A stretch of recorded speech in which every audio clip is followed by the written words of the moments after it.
What's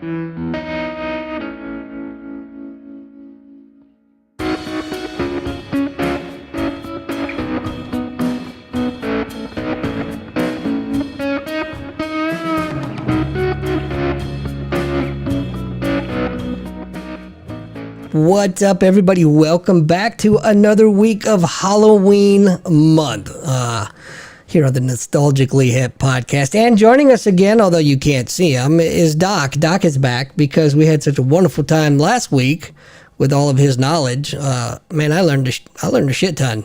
Well, thanks, man. It was fun just chatting with you guys, man. Good times. Halloween's awesome. It was a blast. And always, Ryan joins us. Are we lagging today? Yeah, we're lagging every week, but we're going to get this fixed, I promise. Well, I've noticed that as the show goes on, the lag seems to fix itself. So, whatever. Maybe we're talking to Ryan from the past. Could be. This isn't present Ryan, it's past Ryan. That, dude, that's it. Dude, wait a minute. I get it. Okay, never mind. Yeah, like I said, man, we got a little bit of lag. If worse comes to worse, I'll go ahead and upgrade my internet for next week. I just did, and they told me that it was going to be fine, and then they told me that it wasn't. So I think anybody that's ever dealt with the internet company, especially where I'm at, because I'm in an unincorporated area, so we have one drop basically, and I know Andy, you just got Google Fiber. Yes, Gateway Fiber. On that the other day, and it's not. I can't get it here. Oh, that sucks. So yeah. SF says they did blame my router. They told me to reset that as if I'm a fool, and then they told me just to unplug the power source and then walk away for 30 seconds, and then plug it right back in. You should have 3 green lights that blink. They said, and do your modem, and then they gave me the runaround. And it's funny, man, because we were just talking about customer service, how much it's changed in the last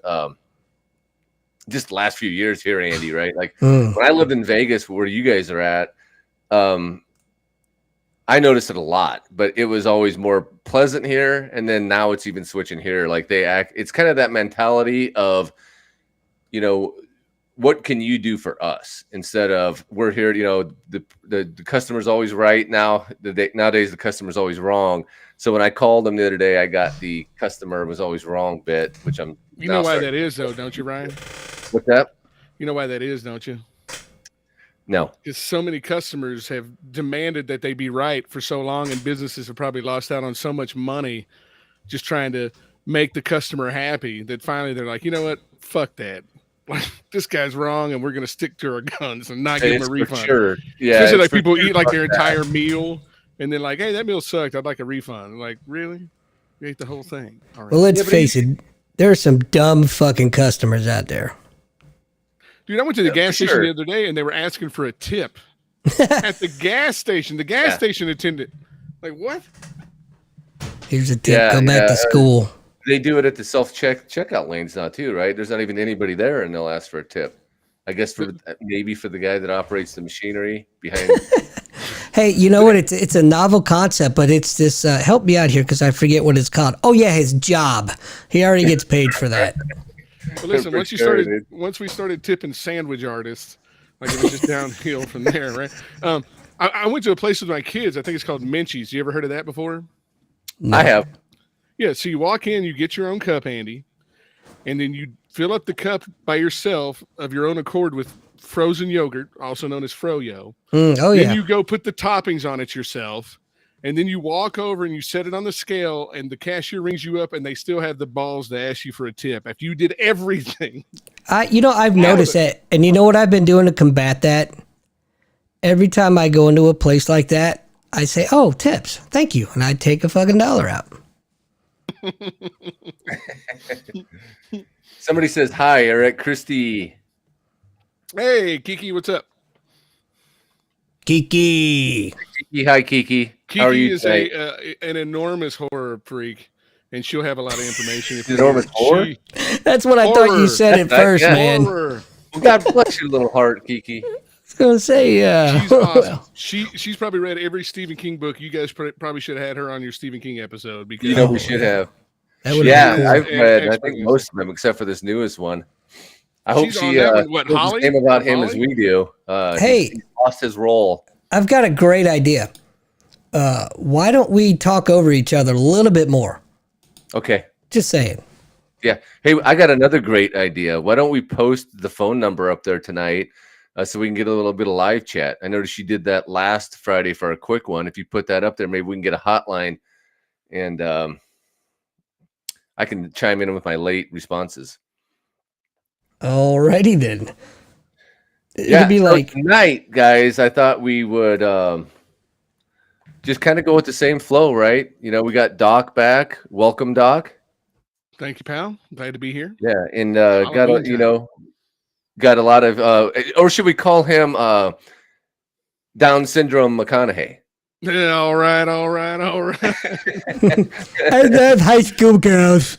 Now that was we had some fun last week with Doc. He brings in he always brings in some great information as always, especially when it comes to the horror field. So we decided to have him back, especially since it's that time of the month. So Doc, tonight we thought, because we kind of got into it last week, we got into a little bit of you and your serial killer fetish is what we'll call it. You might not like that, but I think it definitely applies. We can start off with that. You know, we discussed a little bit of it earlier, and you had a good idea on some movies that are based upon serial killers. Well, serial killers are when they say based on a true story that are actually based on a true story, not, you know, you talk about like a Texas Chainsaw Massacre or a Silence of the Lambs or Psycho. They're all based on Ed Gein. But if you watch those movies, like how much of the Ed Gein actual crimes did you actually see? Just certain elements, right? Right. Like Texas Chainsaw Massacre, they were cannibals. They were making furniture out of people's skulls, which is what Ed Gein did. Psycho, he kept his mother alive, which Ed Gein, you know, had a thing for his mother too, which is why I think he actually dug her up from the grave and took her back to his house and kept her there, her corpse. Okay. Silence of the Lambs, you know, he was wearing other people's faces and making clothes out of people's skin and whatnot. So all kind of based around Ed Gein. Ed Gein. Oh, that's Ed Gein too. Okay. Yeah, Buffalo Bill is Ed Gein. There's the scene where he picks up the girl that's in the pit and he has the fake cast on and he asks her to help him load up something in the back of his van. That was more like a Ted Bundy reference because Ted Bundy would do that in his little Volkswagen Bug. Yeah. He would fake an injury. He faked it with broken arms and stuff like that, right? And then he would. Yep. Yeah. Okay. But I mean, to say it's a fetish, I mean, dude, how many people in this country watch true crime stories? Well, it's pretty popular now, right? I mean, I've heard that it's a big with in the female, that's a big thing that they like to follow. They love to read the books. And then these true crime shows now, I think that's what they call them, true crime, which is basically just serial killers, right? And it's become quite a thing. Or like Crimes of Passion, or, you know, like what was the Netflix show, Making a Murderer, where he was wrongfully convicted of rape and he spent like 18 years in prison. And then he gets out of prison and he murders a newscaster. Or no, not a newscaster, a lady who was taking pictures of his car for like an auto trader, and he kills her and goes right back to prison. Oh, so, I mean, that was, yeah. Dude, that was a fucking stupid show. Now, see, I fell for that shit. I stayed up, I made coffee and I stayed up till like 4 a.m. binging that. And I thought, man, this is going to be good. I'm hearing it's great. And it did have me hooked. But then when I got to the end, and by the way, it taught me an important lesson that sometimes there's just no payoff. And that's what that show was. I spent like 8 episodes and 8 hours straight watching that, and there was absolutely no payoff. And not for nothing. Not for nothing, but marriage should have taught you that. Right. That's true. That's true. But if you think about it, like that movie, I think was trying to be like a Paradise Lost. Have you seen that one? No. That's about the West Memphis Three. So there was 3, it was Joe Berlinger and I forget the other guy's name, but they made a documentary about the West Memphis Three, which was 3 teenage boys who got convicted and sentenced to death for killing 3 Cub Scouts and 3 little boys in the woods. And so after the first one, you know, there was a lot of questions about why the cops didn't do a better investigation. Second one came out, had even more information. And the third one was all detailing about how they pled nola contendere, but then they got released from death row because I think they actually realized that they had missed a lot of clues in the case and ruined the crime scene, and had like more forensic experts come in to talk about the crime scene. And so that's, I think, what they were trying to do with this movie, except it was deceptively edited and they left out a lot of pertinent information in order to mislead the audience. Okay. Yeah. Well, making a murderer misled me into thinking I was on to something, because it took crazy enough. It took the final episode for me to realize, you know what, speaking of that, there was another one that was just, they had one where they thought that the husband killed his wife, and it, because like she had fallen down some stairs, and then the staircase. That's it. Yeah. There was the author. It was the author. And what they found out is, you know, this lady, he claimed she was drunk and fell down the staircase, except there was blood everywhere. Like somebody just falling down the steps wouldn't have caused that much blood. Right. So they arrest him. They investigate. They're looking for the murder weapon that they think he actually killed her with. And they eventually discover it. But also what was crazy about that one is he had a lady die in his house like years before that in a similar fashion. Fell down the steps and died. Oh, maybe she was on her period. Yeah. Could have been. Yeah, just exploded. Right? Yeah. Just crazier shit has happened. You know, I watched a movie last night. Actually, it was a documentary. I believe it was called The Devil on Trial or something to that effect. And back in the, I guess it's back in the late 70s, early 80s, there was a family. And of course, I'm going to preface this by saying the Warrens were involved. So I was very skeptical at first. But essentially, a boy was supposedly possessed by the devil, was exorcised, and in the church during the exorcism, his sister's boyfriend or fiance, whatever you want to call it, basically challenged the demon and says, you know, leave the boy alone, come into me. Well, fast forward about a year and a half later, and the fiance stabs and kills their mutual friend, and the whole defense was the devil made me do it. So they tried to say that. What's that? Funny you mentioned that, because that's what the movie The Conjuring 3, The Devil Made Me Do It, is about, is that story. Yeah. Yeah, I remember that. And then also The Exorcism of Emily Rose is loosely based on that as well. Mm-hmm. Yeah, I mean, talk about based on a true story. There you go. What I found fascinating is when they first mentioned the Warrens early on in the documentary, and I was thinking, well, this is going to be a hack, because you know what?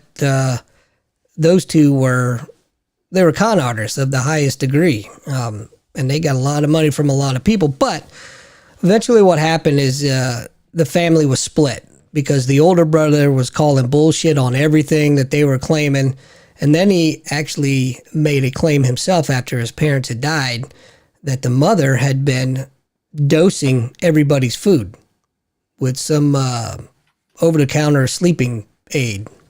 Wow. Yeah. So everybody's getting dosed up on Ambien or something, and right, yeah, I don't crazy shit. But man, it was pretty fascinating, because they really pushed that whole the devil possession thing the first half of the documentary, and then the second half they bring in the older brother. He's like, no, that's a bunch of bullshit. Well, you know, Ed and Lorraine Warren also investigated the Amityville house, and you know, that movie is based on a true story, right? The Lutz family. And it turns out Ronnie DeFeo killed his family at 3:15 in the morning. So when George Lutz moved into that house, he claimed that he would wake up every day at 3:15 a.m., you know, with, you know, cold sweats. He could see his breath. There was slime dripping down the wall, all sorts of crazy stuff. And then, you know, they never went back on that ever. And then years later, they found out that basically they had drank a bunch of wine and they couldn't afford the house, so they had to get out of it anyway. So they just made that story up so they could sell the story and then also get out of the mortgage on that house. Yep. Brilliant. Slimy bastards. Daniel, I don't know if I'm going to say this name correctly or not. I'm going to try. Is it Daniel Andrade? Andrade. Dan Andrade? Well, I guess it depends on where the name's coming from. Yeah, just subscribe. Thanks, dude. Appreciate it. Yeah, hell yeah. That's what's up. Yeah, that's a good one. I mean, if you want to sell, that's marketing right there. Marketing 101, right? Oh yeah. What was the tagline on the poster? For God's sakes, get out. And I remember, dude, like my dad had me watch my stepkids one time, or my step siblings. And so I was like maybe 15 or 16, and that scene with the priest in there when the flies are all around in the bathroom and that thing says "get out," I was like, "Oh, new movie, change the channel immediately," because that was scary as shit when you're by yourself. You know? What was that joke with Eddie Murphy? I think it was his first special. When white people go into a house. Yeah. Get out. All right, baby, that's nice. Let's get out of here. Get out. Too bad we can't stay. Thanks, Ty. I appreciate that. Hell yeah, thanks. Looking out. Yeah, you know, that movie didn't scare me nearly as much as The Exorcist. I don't know what it was. If you think about it, both of them deal with kind of the same thing, right? Demons, right. Traditional Catholic foes, you know, that only Catholics and Christians can defeat with religion and stuff like that. So there's that theme, and that makes it scary. Right? Yeah. I just, I don't know, maybe it was, I felt The Exorcist was probably, well, it was definitely much better produced than the Amityville. Oh yeah, Amityville always just kind of gave me like almost like a B movie feel. I could see that. You know what's funny is that Christy there, she's the one who got me the Exorcist book, and she read the book and said the book is more funny than scary.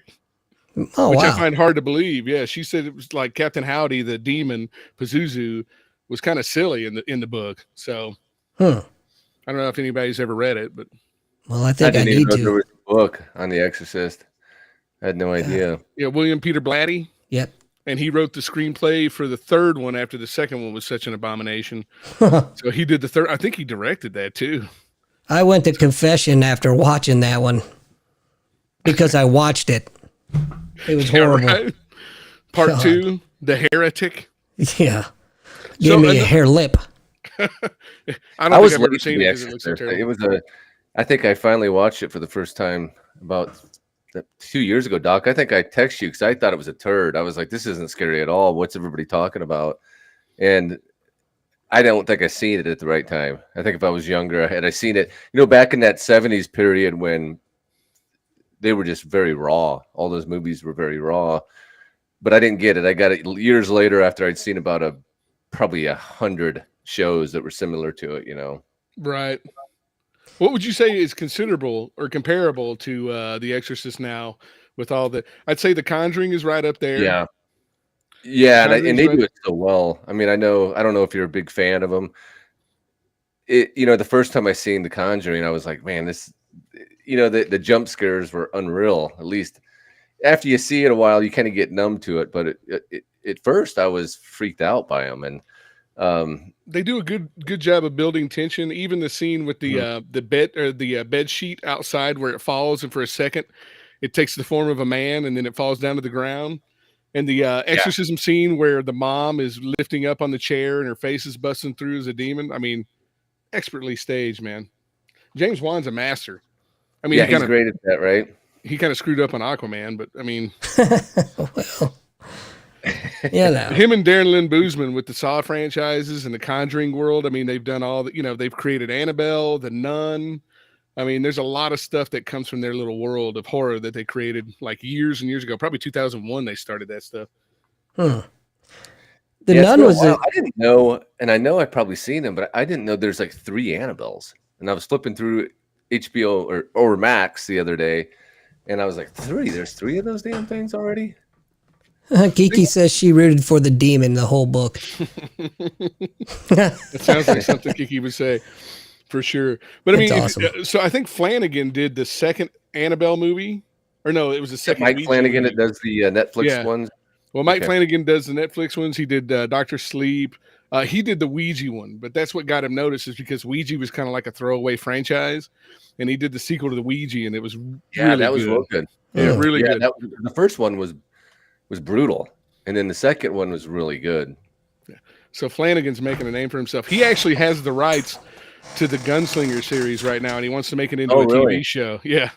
Well, Kiki's got to know that then. Yeah, you know, I read that first one in high school, and that had me hooked instantly. I went through all of them. Then I think he hadn't released like the final 2 or 3, and we waited for years for that to get the story. And then, the ending's kind of, I don't know, wasn't what you thought it was going to be, but they never are. Dude, they can never live up to what we have built up for. I mean, Game of Thrones is a disappointment for a lot of people. Like, you have somebody. Like what? I can't hear him. You like to hear some new what? We can't hear you. I can hear him. Can you? Can you hear me, Ryan? Yeah, I can hear you. Interesting. I can hear him just fine. Hello, can you hear me, Ryan? I can hear you now. Oh. And I agree with Dan on here. He says jump scares suck in movies. Exorcist is the best, and I tend to agree. Some people like the jump scares because it's instant gratification. I like that slow simmer and build to something just horrific and shocking that you never saw coming, and it just like leaves you, shaken to the core. So when you leave, you're just like you're a changed person instead of just the cheap like open the refrigerator, close the refrigerator, and there's somebody behind it. That's easy. I hate them because my wife jumps out of her seat every fucking time. And she's grabbing onto me, scratching with some shit. I'm just like, God, can we give it a rest? My wife's the exact opposite. She's always like, that's dumb. This is stupid. That's why I don't go to haunted houses with her, because I try and put myself in that position. So I pretend I'm scared, which makes me scared. And the whole time she's just the tough guy. Like, that's not scary. Try harder, loser. And she's like, oh, that's no fun. That's no fun. So go ahead. No, sir, go ahead. Another movie that I thought was interesting that was actually based off a real event is something that you may surprise you two. The Birds. Oh, really? Hitchcock. Yep. In 1961, in a small, little seaside town called Capitola, birds started just crashing into windows and attacking people. Like 6 people got attacked by birds, and they had no idea what was going on. Anybody have any clues or any idea of why COVID. These birds were going? COVID. Probably. Yeah. That's what it would be called now. Yeah. They were eating toxic algae. Oh, fantastic. I thought you said Taco Bell. Either way, it's the same result. Pretty much. So they were eating toxic algae that was making them go crazy, and so that actually happened. Wow, that's crazy, man.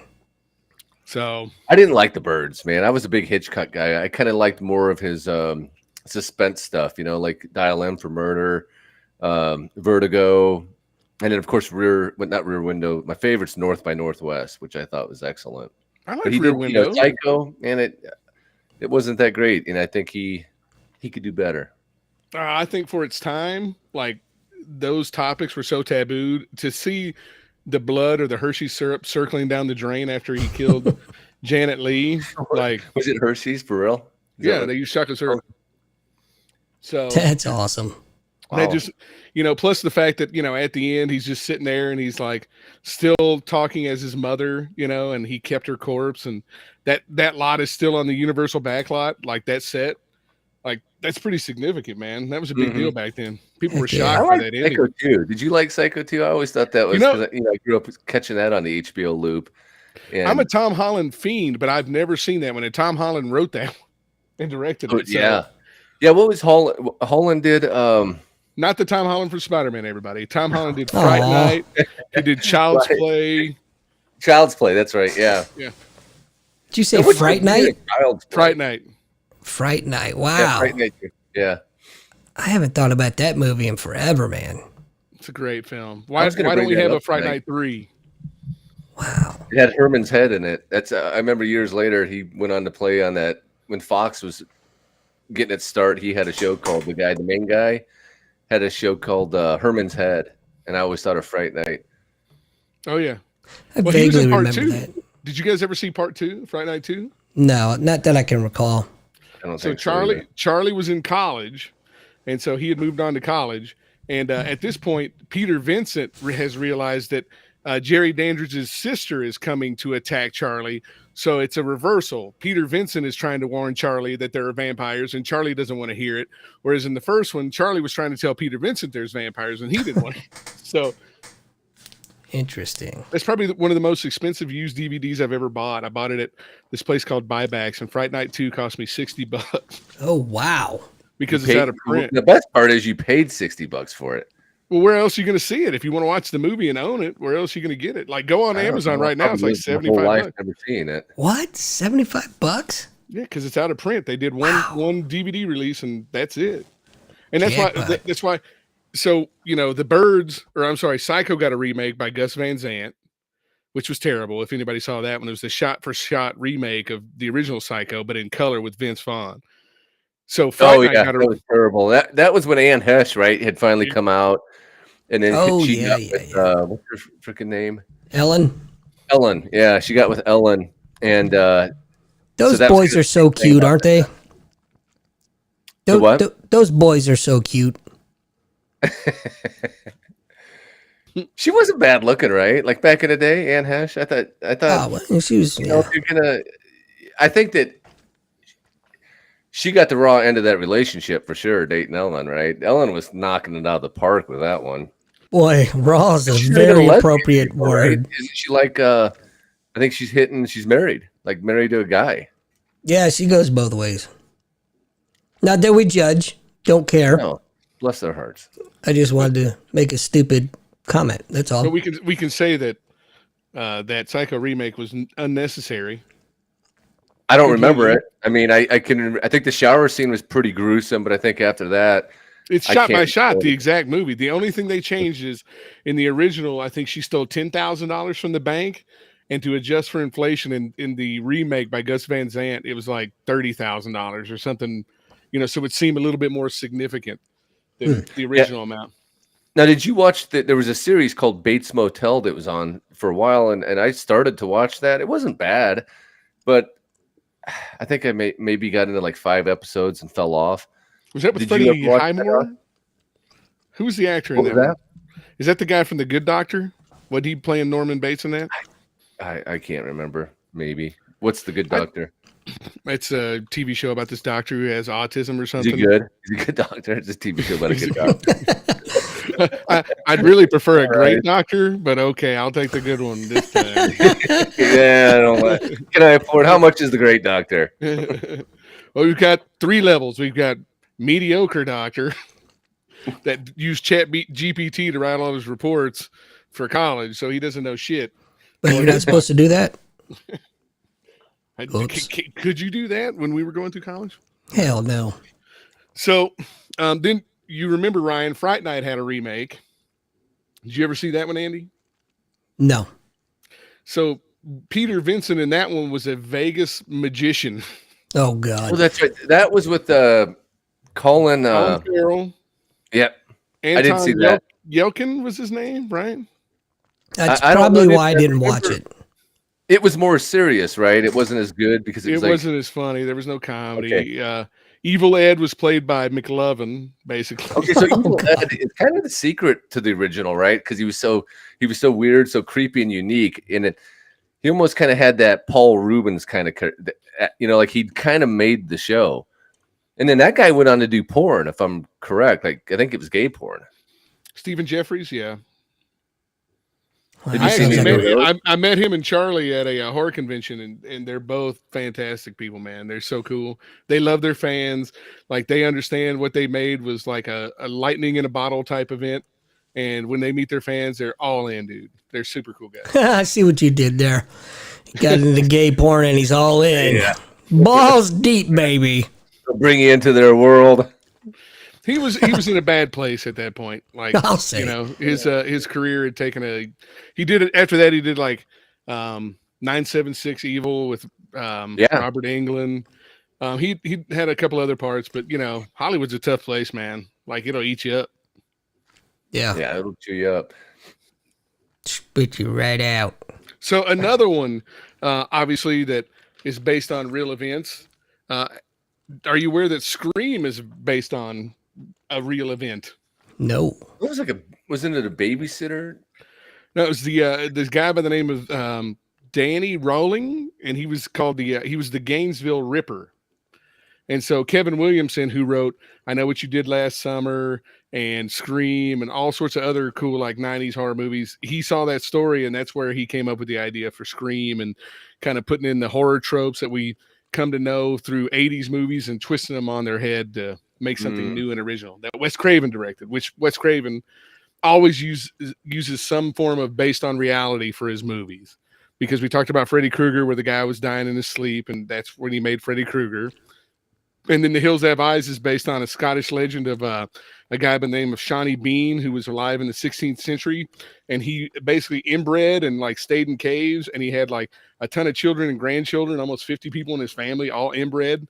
Jeez. And he would ambush travelers and eat them, which sounds a lot like The Hills Have Eyes to me. So, I just watched Nightmare on Elm Street 2 days ago. What'd you think? Watched it.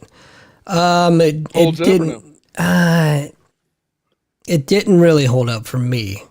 I think because the first time I saw it, I was so young, and it had a much bigger impact on me than it did. Oh yeah, watching it now. Because now when you watch that stuff, you can see the flaws, right? You can see through, your perfect vision of things you had never seen before. Now you have seen it before, so you can critique it, right? Right. So when I try and watch that stuff, I always try and put myself back in that, virgin eyes looking at it for the first time so I can get that same effect.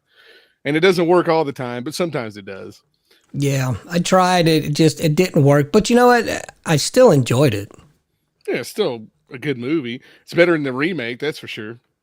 Which I still haven't seen and probably won't. You're not missing anything, pal. Nothing at all. Yeah, that was pretty brutal. It seems like they're all the remakes are kind of, you know what? I was going to bring up one, which is kind of maybe not on the same line, but Poltergeist, which we'll watch that every Halloween. I love that movie, and I used to love that movie as a kid, man. Yeah, it's still, you should watch it, man. It's still good. It's not as creepy, but it's a great show. It's a great setting. It's told, like. I'm not like that. I don't have the words for it. Doc would probably say it better than me, but it's just told the right way. I think it goes, it flows. And then they remade that a couple years ago, and that was. I didn't even try. That had Sam, what's his name? Yeah. What's the guy? He's from anyway, it's not even worth watching. But what's funny? You mentioned that, Ryan, is Poltergeist is actually based on a true story as well. They bury on a burial ground or what? It's based on a 1958 case called the Herman House Haunting, where these people moved into this house and their kids and all of them were experiencing some of the same stuff, like things moving in the house and things popping and lights turning on and off. So that's actually based on a real case too.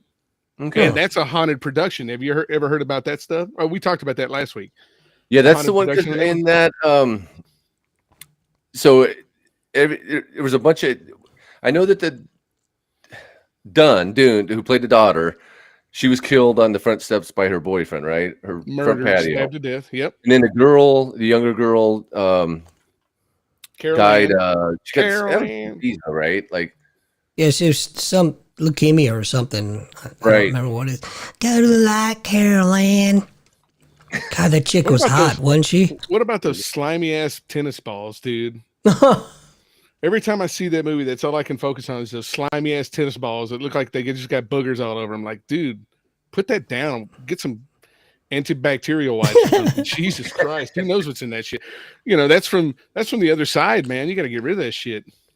That the clown freaked me out, man. With the arms, that just freaked me out. The clown with the arms, the tree eating the kid. I don't know if you know this too or not, but at the end, Andy, when I think we talked about this, but when she was in the pit for the swimming pool and all the skeletons were coming out of the ground, yeah, those are real skeletons. Yeah.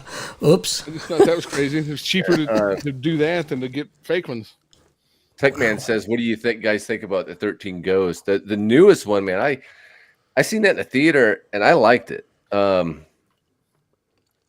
I know that a lot of people thought it was kind of because we were kind of going through that special effects era where they were transitioning to the CGI. But I liked it. I still like it. I'll go back and watch it. I think it's creepy as shit. And I think they did an excellent job with the ghost. The creativity of it. Starts out at the beginning with the big, what they call that guy, the big bone breaker or Juggernaut. Juggernaut, yeah. And that was awesome. I haven't seen the original one, but I've heard the original one's more comedy than horror, and I think that's an old black and white. It's like the 50s. I think it's from the 60s or 50s. But Dark Castle, they're the people who did 13 Ghosts remake. They did House on a Haunted Hill. They did the movie Ghost Ship. So they had quite the run back in the day. You know what I'm saying? Back in the they all came out at the same time. I've seen all of those in the theater, but 13 Ghosts stuck out the most to me. That's a good poll. I try to get that every year, and I think more so for the ghost because. And then what were some of the ghosts in that? Because there was the baby that had been poisoned, like the adult baby that had been poisoned. The jackal. Remember the jackal with the cage? The jackal. Dude, listen, every time I go to a horror convention and somebody's dressed up like the jackal, I'm just so envious because that is the coolest fucking costume ever, dude. Yeah, that's pretty awesome. Tech also says best Monk episode ever. Glad you like Monk, buddy, because I love him. And he is in that. Tony Shalhoub is the dad. That's true. Yeah, Shannon. We're a big Monk fan here in the Wilson house. So then, you had the baseball player that had, like the one guy who'd been in a DUI car accident. You had the baseball player. You had the little kid that had been murdered. You had the naked chick. Wow, and which is my favorite. Wait, what? The naked chick. Oh man, even in that state, she was looking good. There was a guy who had the railroad spikes through his head. I don't know, but he was. But do you remember though when they were coming at them, and it kind of had that tension too. Same thing where you were like, "Hurry up, get in there, get away from them." That was creepy, I thought. And why has nobody ever done a haunted attraction where you put on those silly glasses and that's the only way you can see the ghost, right? Like nobody can figure out that technology. That would be cool. Good. Yeah. That would be awesome. That scene where I think it was Matthew Lillard gets cut in half by the door. The door, yeah, the glass door. Half of him sliced in half. Yeah, I don't know if that's Matthew Lillard, but that whole scene is freaking. That was the lawyer. He brings them into the house, right? It was his job, I think, to take them in. Yep. And then he's kind of snide and he walks down into the basement area, right? And I think something gets triggered. But it was a glass house and it was all set up, right? So the whole house was like some sort of portal to a different world or something.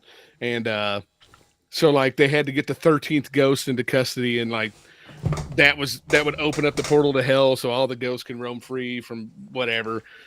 Just a big to-do just to kill people. It was like a slasher movie with ghosts. Really cool ghosts. So I see we have a question in the room, but I'm going to answer that question with a question. The question is, was there ever a movie based on Albert Fish? And my question is, who's Albert Fish? Albert Fish is a guy who he was a serial killer, and one of his most famous serial killings was he went to he posted an advertisement. He needed like a construction assistant. And so this family said, "Hey, we've got a teenage son. He would be perfect. Why don't you come over and have dinner, meet him, and see if he would work for you?" So Albert Fish goes over to meet the family. While he's eating dinner, he sees a young girl there. I forget her age, but she was very young. And he says, "My niece is having a birthday party. Could I take her to this birthday party?" And they were like, "Of course," because back then they had no common sense and would let their children go with strangers. And so they never saw her again. And then I think like a year later, he wrote them the family a letter to tell them how he killed her and he ate her. Oh my God. And he says, I think a direct quote is, "She died a virgin though, because I didn't fuck her." So he was just a devious guy. When they took him into custody, because they were able to take his a lot of evidence off the envelope that he sent to the family, he had literally like pins and needles in his taint because he was trying to torture himself because he felt bad about, the stuff he had done. And Shaft Jeff, I think they did do an Albert Fish movie, but it was one of those cheap ones. Like Jeremy Renner got his start in a movie called Dahmer, where he played Jeffrey Dahmer. And they had a movie called Bundy. And I think they had one based on Albert Fish, but I'm not for sure. But they should make one about that guy because he's a creeper. It sounds like a creeper. Wow. But I don't see anything wrong with the needles in the taint. I mean, I've got needles in my taint right now. God, that sounds like a new song. Remember that? What was that part in Deadwood when he was having it was a prostate or something? He goes, "You want me to?" He wants to know if you want to go through the taint or whatever. Taint. That makes sense. No, all right. Moving on. Sounds like a new country song. Yeah. Tank. Got needles in my tank. So go ahead, Doc. Another movie that is based on a real incident is there's a movie called The Town That Dreaded Sundown. Have you ever seen that? Either of you guys? I've never seen it, but I've heard of it. Right? Like late 70s, early 80s, maybe? It was late 70s. They did another one in the 2000s. They remade it, and it was actually a pretty decent remake. But that movie is literally based on the Texarkana Moonlight Murders in the 40s, right? And it's probably the closest a movie has ever been to being based on the source material, because in the movie they used the actual name of the Texas Ranger who was trying to solve the case, which it was never solved. 5 people got killed, never solved. See, Shaffism's a guy I could party with, man. He's got needles in his taint right now. Going jing-a-ling-a-ling. Ling-a-ling-a-ling. What's that song? Georgia Satellites. Yeah. That's right. Whatever happened to the Georgia Satellites? Right, that was it. Quick in and out. They were gone. They all died of heroin. In my tank going jing-a-ling. So ain't gonna give me none unless I get the paint. So 4 murders and nothing, right? They never caught the guy. Never caught the guy. So the whole town was just in like a. What's cool is that particular city where that crime took place. Every year they do a large screening, like a drive-in screening of The Town That Dreaded Sundown, and I would like to do that sometime. That would be fucking cool. You know, I saw a documentary on that actually. Yeah, I'm big into the documentaries. All right, same. Man. So speaking of crime thrillers, true crime documentaries. We talked about Making a Murderer, but have either of you guys ever seen Don't Fuck with Cats? Yes. Yeah, dude, I did. The documentary on Netflix, and I kind of stumbled in on that thing, and I was blown away. I mean, they caught me from the get-go. That was amazing. Yeah, Connie and I were hooked. And scary at the same time, because it's amazing, scary in a good way, because it's amazing what people can do if they do, team up and they get together. Me and Andy talk about this all the time, that if we more, work together and stuff, we'd be able to solve a lot more of our problems. But that man, that's insane. They pretty much solved that crime, right? Do you think that would have been solved as fast if the first thing he had killed had been a person instead of a cat? No. Because you see people getting killed all the time on the internet, and like, whatever. People see like a live cat being killed, they're like outraged. Like, we've got to stop this monster.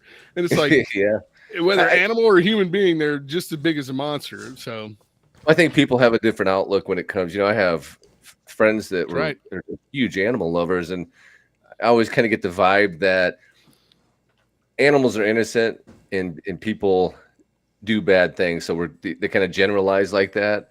So I'll tell you what, though, that was brutal what the guy did. And he needed to be stopped. They knew too. They knew that if he continued to do what he was going to do, eventually he would have to go to people. And they guessed right. They guessed right. Doubt. Wow. Well, he should have been thrown in jail for and I think he was, right, or could have been here. You can't do that. No, hell no. That was terrible. Fuck that guy. Fuck that guy. And he was his pussy. Anyway, so double fuck him. So, Steve asks if H.H. Holmes was he Jack the Ripper. Did they ever figure that out? I don't think that was ever solved. There's been a lot of takes on that. Patricia Cornwell wrote a book. It's probably about 20 years ago. She thought that she names the guy. I think she thought what happened was he ended up, maybe it was a painter or something like that, some artist, but he ended up moving away, and that's why the murder stopped. But they continued elsewhere. And H.H. Holmes was caught too, and I think he was caught. He was here in the States anyways, right? He was in Chicago. No, with his House of Horrors. Yes. I remember. What was that stupid American Horror Story? They did kind of like an H.H. Holmes deal, where because he had a hotel, right, with back rooms and back hallways and stuff like that. Like chutes, he could throw the bodies down into the basement and stuff. Huh. Perfect. And he was a surgeon, correct? I don't think so. I think he just owned that hotel and he would just get in there and kill people, kind of like Todd Sweeney, or what's his name, Sweeney Todd. Same kind of thing, just go around killing people for necessity. I thought I read something that he was, and that's why he was a prime suspect. But I don't remember what I had for breakfast, so don't take what I say. I can remember too hearing that theory about Jack the Ripper. The reason he was so concise with his cuts is because he was a surgeon or a doctor. So same thing. It probably all blends in together. Wheaties. Let me ask you this: do you think they would have cut Jack the Ripper if he wasn't killing prostitutes? No, because nobody cared. Right. Basically, back then they probably considered that a self-cleaning oven, right? Where can I get a chute to dispose of my body? Well, It's so much easier than lugging them around. You just put them in the chute and a chute. They just goes like right a laundry into them. chute. Ain't not for nothing, but I know a guy. Get a deal worked out with the disposal company. They'll come pick it up for you. Won't say a word. Make it into pies and shit. How would you get rid of Doc? You're pretty good at this. How, if you were going to do this, asking for a friend, how would you get rid of a body? Here in Vegas, take it to the desert. There's so many places like millions of miles away. Put it in a vat with some sort of material that'll break it down and bury it in the desert. What if you? Because there's got to be a lot of desert. Turn your phone off, though. Turn your phone off. Yeah, don't even bring your phone with you. Yeah. Wood chipper's good. Now, the Florida Pig farm, Pig farm wood chipper. Florida folks have an advantage with the Everglades. Pig farm, that's in Deadwood too. We're going right back to Deadwood because remember they throw the bodies in the pig farm and the pigs would dispose of those. It went back before that. I think was Hannibal, right? Yeah, the Hannibal movie. He was us or Doc. What? I'm not talking. I asked Doc for his professional opinion. Oh, Red Flag, man. That's only one of 1,000 watch lists I'm on. What's another one? Speaking of red flags, have you guys ever seen Henry, Portrait of a Serial Killer? No. I have, yeah. I was a little late to that one too. That was with Michael Rooker. Yep. Okay. What are your thoughts on that, Ryan? It's pretty gritty, right? Yeah, I don't know. Is it worth watching? Once. That's a rough watch. Okay. There's a scene in that, Andy, that got me where it looks like they're videotaping themselves, like breaking and entering into a house and killing an entire family, right? Which is horrific enough if you've seen some of the like found footage stuff that's out there. But then what you realize is when it pans back, it's Henry and Otis, his partner in crime, watching the video of them killing that family. Oh, wow. Like reliving it, which makes it even that much worse. You know what I'm saying? For sure. There was one like that I watched a couple years ago. I think it was called Man Bites Dog. Where it's like a comedy. Well, it's like the guy, it's a documentary guy, I think, following the guy around. He's like a murderer. And then they kind of go into this same thing, but there was some brutal stuff in it. It just sucked, I thought, but it's a comedy. So basically, like a documentary crew is going around with a serial killer while he plies his trade. And at one point, don't they even run into another serial killer crew? And they like the documentary crew's like, what are you doing here? I'm here to kill this person. I'm like, well, that's what I'm doing here. So, yeah, it's an older one. I've got that on VHS. I haven't seen that one in a long, long time. So now we're talking. What is out of all the movies that you've seen, Doc, and Andy, I'll ask you the same question. Doc, you go first. What is the most shocking thing that you've seen? Where like you'll think about it afterwards, and maybe you go, God, that I got. A lot of the times I'll actually go, oh, that was pretty shocking, and then I'll rewind it and watch it again, and I think, well, how shocking could it have been? Because I'm going to watch it again. But for you? What is the most shocking, like where you were kind of or disturbing? So it just depends on the mindset. Like if you talk about a movie like a Serbian film, that one has disturbing subject material. The twist is terrible. Like when you watch it, you feel like you need to take a shower, right? Okay. Then you got your movies like Necromantic 1 and 2, where it deals with the subject of necrophilia, which is extremely taboo everywhere you go in any country in the world. Like necrophilia, like having sex with dead corpses, is not okay. But they deal with that subject almost like a love story, which makes it that much more shocking. Thanks. I can't stand up now. Yeah. Yeah, Steve, Restev says mine, which would be Martyrs. I mean, that's definitely one of them. That ending, yeah. Yeah, and Jeff said a Serbian film. I don't know how to pronounce this one. Shomin Waishi. Yeah, she says Martyrs. She says Martyrs. Yeah, so that's a good one, man. But because that's a hit or miss. I think most people agree. I found that disturbing. Like, I think it's the whole idea of just watching that, and then have you seen that, Andy?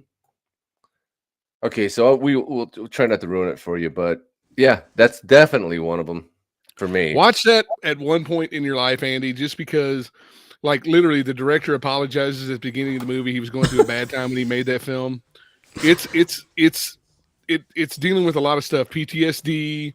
It's dealing with trauma. It's dealing with loss. It's dealing with religion. There's a lot of things going on in that movie. But which movie again? Martyr. Okay. Martyrs. Then there's a movie called have you ever seen the Takashi Miike movie Audition? I have, yeah. So basically, this guy loses his wife, and so he doesn't want to date anymore, but his friends basically talk him into holding an audition because he's a producer for TV shows and movies, holding an audition, but instead of for a movie, he's just auditioning somebody to be his girlfriend, right?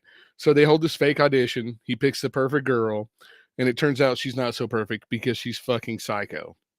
And so at one point, she paralyzes him, starts sticking needles in his eyes and in his body, and then saws off his legs with rope saws and stuff, all while he's paralyzed. He can't move, but he can feel and sense everything. So how about his taint? You can see it now, Andy, because there you go. How about his taint? Would he have needles in his taint? Yeah, she does. She takes his taint. That was the the unedited version. She takes his taint out. That's called a callback, ladies and gentlemen. Well, reach around. So I got to say this. We need to remind Andy too, because there are two Martyrs, right? So you don't want to watch the American one. You want to watch it's French one, Doc. French. Yeah. Now, Doc, you said something that I wouldn't have picked up on. When I watched it, and I've only seen it once.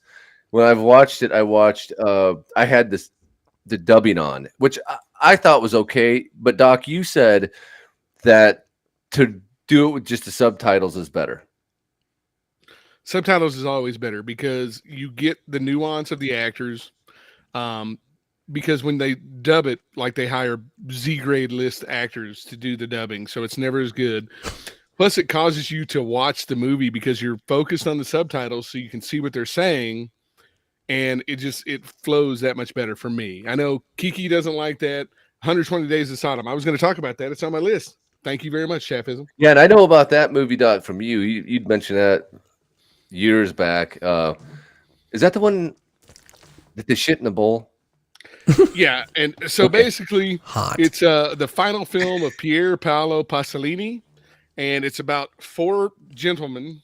They're all fascists, and I think pretty much they're probably Nazis, and they kidnap a bunch of teenage kids, and they force them into extremely embarrassing. They force them to kill each other. They make them walk around in dog leashes. They make them eat shit that they shat in a bowl. Like it's that's one of those movies that you probably watch once or twice. There's actually a Criterion Collection version of that movie because it's considered very important in the lexicon of cinema. But that's a tough watch, man, because there's a lot of uncomfortable situations. I can't help it. That, Doc? Why is it considered so important?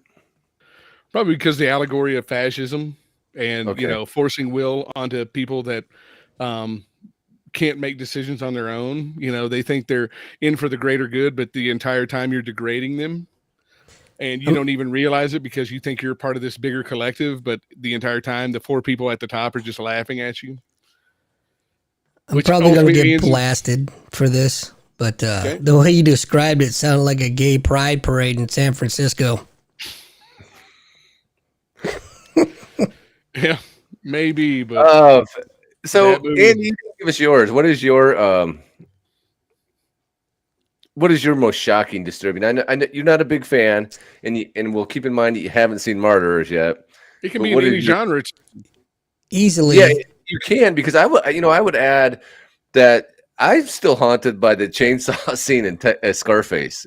That one fucked me up. Like, and still to this day, and maybe because I had that, I seen that, I was probably 10, and it caught me so off guard when that chainsaw starts up and they just go to work on that guy. And you don't see much, but the acting, I was going to the say environment that they're in, and the guy just sitting in the car, his buddy's out in the car just flirting with women and listening to the music. Right. And then Al Pacino's reaction. It's like two worlds. Yeah. Al Pacino, the way he looks down at what's happening to him or to his buddy is what sells that scene, because there's the blood dripping down his head and he's watching and the blood's spraying in his face. And he's just like in complete horror because he knows this is about to happen to me too.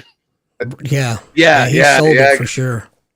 Yeah, that's one of those ones that still gets me. So, Andy, back to you. It could be something like that, I guess, right, Doc? Like, but anything that caught you off and maybe made you, I don't know, think about it. I'm gonna have to go with The Exorcism still, man, because it borderline traumatized me. Yeah, look at him now, Ryan. Jesus. I know. Look at Andy. Look at him. Your mother sucks cock in hell. What? What's the dyslexis? Your mother cooks socks in hell. Well played, sir. Well played. Was I alone in thinking not Linda Blair was hot for a while? What's that? Linda Blair was really hot for a while. Oh, yeah. Did anybody else think that? Or? Oh, yeah. Yeah, smoking hot body, too, man. Right. Yeah. Because she had those big muscular legs. And she was remember that stupid show? I think it was called Night Patrol. But it was the guy, she was a police officer. It was the dumbest show ever. And anyhow, the guy he was a stand-up comic on the side. And he'd wear like a paper sack over his head. You guys remember that? No, I don't remember that at all. All right. I don't Moving remember on. that. No. I'm gonna throw out. I think I got two more for you, Ryan, for shocking, if that's okay. Okay. I Spit on Your Grave. Oh yeah, right. Andy, any on that one? Nothing. Sounds interesting though. Basically, You've never seen I Spit on Your Grave? No. So now is that Another the scene that I'm thinking of, Doc, the rape scene? Well, the rape scene and the dick cutting off scene in the bathtub and everything about that movie is just so grimy and gross. And they remade that one too. What are your thoughts on that? It was great. Yeah, right. Like the ass man. I was like, wow, this is. I was like, here we go. The remake was like Sleepaway Camp, but with a dirty rape at the beginning, and then she kills everybody in extremely innovative ways. Like, it's totally implausible. But so basically, Andy, the tagline is this: so-and-so has just been arrested for rape or maiming, gutting, cutting, 10 men, but no jury in the world will find her guilty, because basically she gets horrifically raped while she goes out to a cabin to write a story or write a novel. These rednecks come in, rape the shit out of her. They think they kill her, but she survives. She heals up, and then she comes back and kills them all. Nice. Yeah. So it's a perfect revenge story, man. Like Day of the Woman was the original title of that movie. Okay. What was that again? Day of the Woman. I'll tell you, I Spit on Your Grave is going to sell more tickets. Oh, yeah, for sure. Yeah. Is it so? Shafism says, is it Shafism? I think that's what it is. Last House on the Left. That's a good one, because I agree. That has the original one. And that was Wes Craven, right, Doc? Yep. Okay. And the intestine part, man, and it's kind of fucked up. Have you seen that, Andy? Mm-mm. Okay. Wow. I've seen the same story, different setup. Just two girls get raped and murdered by some guys, and then as they're escaping, they end up taking shelter in the house of the victims that they just killed, and the parents find out what they've done, and so they get revenge on those people. Yeah, but there's yeah. Deliverance. Yeah. Holy crap. Yeah, Deliverance, man. That's Squeal you like know a pig, what? boy. Got my boy. I love Burt Reynolds, and he's just a badass in that, right? Oh yeah. That's a good. Made me want to go camping. How come there's no stories about a group of kids going out in the woods and dealing with Satan worshipers in the backwoods of southern Tennessee? That would be perfect. Yeah. Well, what about the one? Have you ever seen? That reminds me of Eden Lake. Have you ever seen that, Doc? I haven't. So Eden Lake, it has the girl who is Beth Sutton. Beth Dutton. What the hell's that one? No clue. Beth Dutton, Yellowstone. Bless you. Who's that lady? Yeah. Kelly Riley. Kelly Riley. She's in it with the guy from X-Men, Magneto. Who's that guy? The bad guy? It's a good movie. You should check that out. I think Ian that's McKellen? because there's really no happy ending to it. No, it was Captain Picard, right? From Star Trek. No, the second the other one. guy? What is that guy's name? Magneto was Ian McKellen. Yeah, that guy. Yeah, the not younger him. That's what I said. You heard me wrong. The hell's his name? Anyhow, Fassbender. Michael Fassbender. Michael Fassbender. Okay. Yeah. So they're both in it. I think it was like the beginning of their careers, but that's a really good. It's about a couple ends up, they go on they get a day trip off. They go to some lake out in the middle of nowhere in England. Lake Eden. What did I say? Some lakes. Eden, I think Eden. Yeah, whatever. I'm getting backwards. I haven't seen it in years. Lake But Eden. That's the name of the movie. Hey, I'm shocked that you haven't seen it. Doc, come on. No more shiny objects, all right? We need to keep Brian on track. Don't knock him off again. Have you seen that movie Lake Eden? They go to some lake and then something happens. Lake Eden. All right, fuck you guys. So anyhow, they end up running into a group of kids, and then things get kind of out of control, and they end up fucking with this couple, and it's pretty bad, man. But it's a good movie. It's well acted, but there is no happy ending to it. So I would check that one out, Doc. If you haven't seen it, I'm kind of shocked you haven't. I'm gonna write down Lake Eden. There's a lot of horror movies out there, buddy. That's a good one. That slipped by your radar, man. I mean, you just got to telling us about some serial killer that none of us have ever heard of, and telling us how to get rid of a body in the desert. So, listen, I'm in the process of watching Burglar from Hell, which probably costs $4 and a pack of nachos to make. So, well, that's a good segue. Let's go into that because you told me a little bit about that today. So, Doc loves to go to bargain bins and pick up, I guess, what you would call obscure movies, right, Doc? Grade. Yeah. Grade. What'd you call them today? Z. Z. Grade For Z. Z worse. You have you got B movies, right, which are bad. Z grade are like shot on video. You can see the edits. Like the acting's terrible. The budget was literally a Froyo coupon, and they find locations that are totally free because they owe their buddy a favor or whatever. Like they have problems. When they make these movies, they hire somebody for the killer. He quits halfway through, so the director has to put the killer's uniform on to finish it. Or they hire a main character, and he quits halfway through the 6-month production, so they have to reshoot all those scenes. So it takes them 3 years to make these movies. Like, they're just terrible. Like, if you ever get a chance to see a movie called Things, it literally, I guess it's a full-length movie because it's an hour and 20 minutes. But it feels like 4 hours and 20 minutes because nothing happens the entire time. Or Microwave Massacre, something like that. I've seen that, Doc. Burglar from Hell. Has a cult following, right? Oh, yeah. Microwave Massacre, just based on the cover. The Video Dead. One Steve and I have talked about on Schlockernaut. Terror at Blood Fart Lake. Wow. That's a good one. Or another one. The very first movie I talked about Steve about, Ant Farm Dickhole. That's a movie? Sounds like that is a movie place about a guy who can summon ants from his dickhole to attack his enemies. Oh, wow. Well, and we like to fuck with you a lot, right? Because there was one called Greasy Strangler, which we talked about. And then there was another one called Rubber, I believe. Yeah, and I don't even like Rubber that much, man. Like, yeah.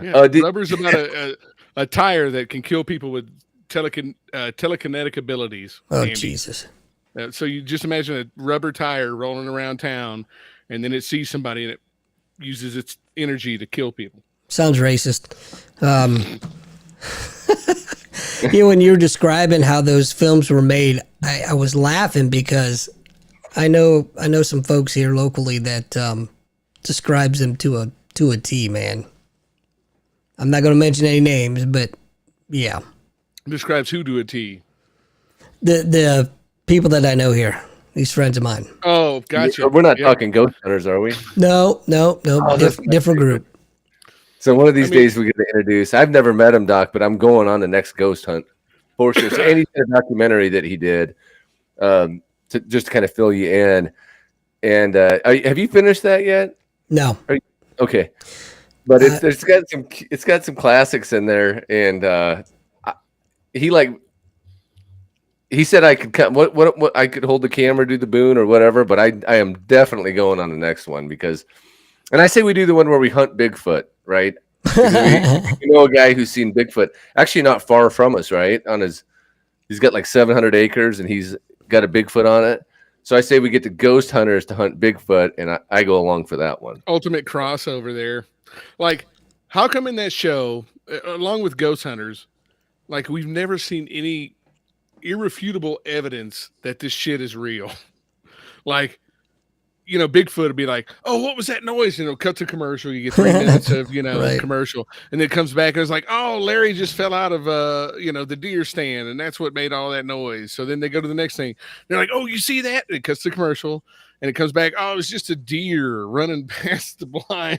It's just like Zach Baggins. Did you hear that? It clearly said that he died. It's actually his ghost, and you guys need to find him. But, Andy, that would be a blast. I don't think it'll ever happen, but it sure would be fun. Listen, if you find Bigfoot's ghost, that's a double whammy, man. Like, you're going to be rich. Like, we could say that he's dead. And we found his ghost. Right. But we can prove that he existed by his ghost. Right. And then, you get, like, Bigfoot, and you put a Ouija board down in the middle of the forest, and all it has to be a special one, especially like a huge... Just made out of rocks. All it spells out is like GRRRRR.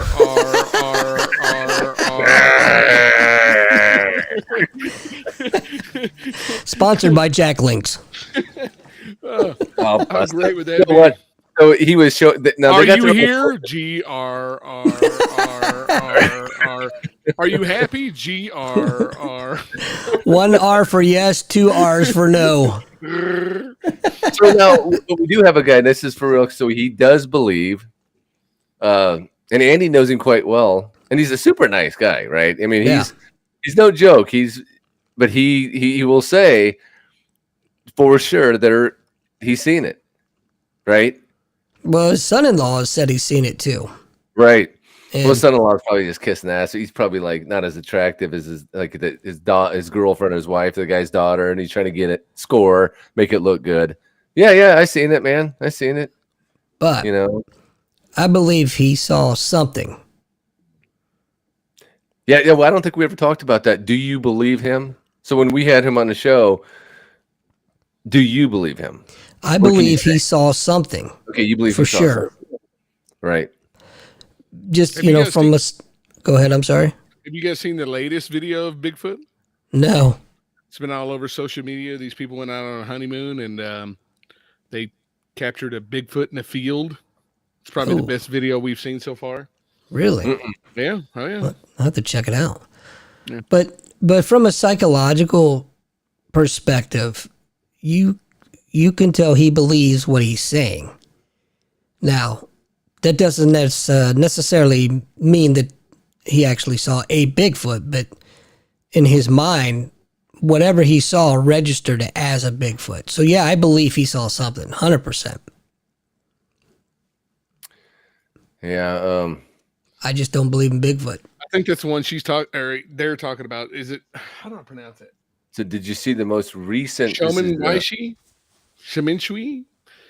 That's one I think we're talking about. Is the one where it's in the brown field and it kind of blends in. It's a good video. If you guys haven't seen it, check it out. Yeah, I'll have to check that out. Okay. Yeah.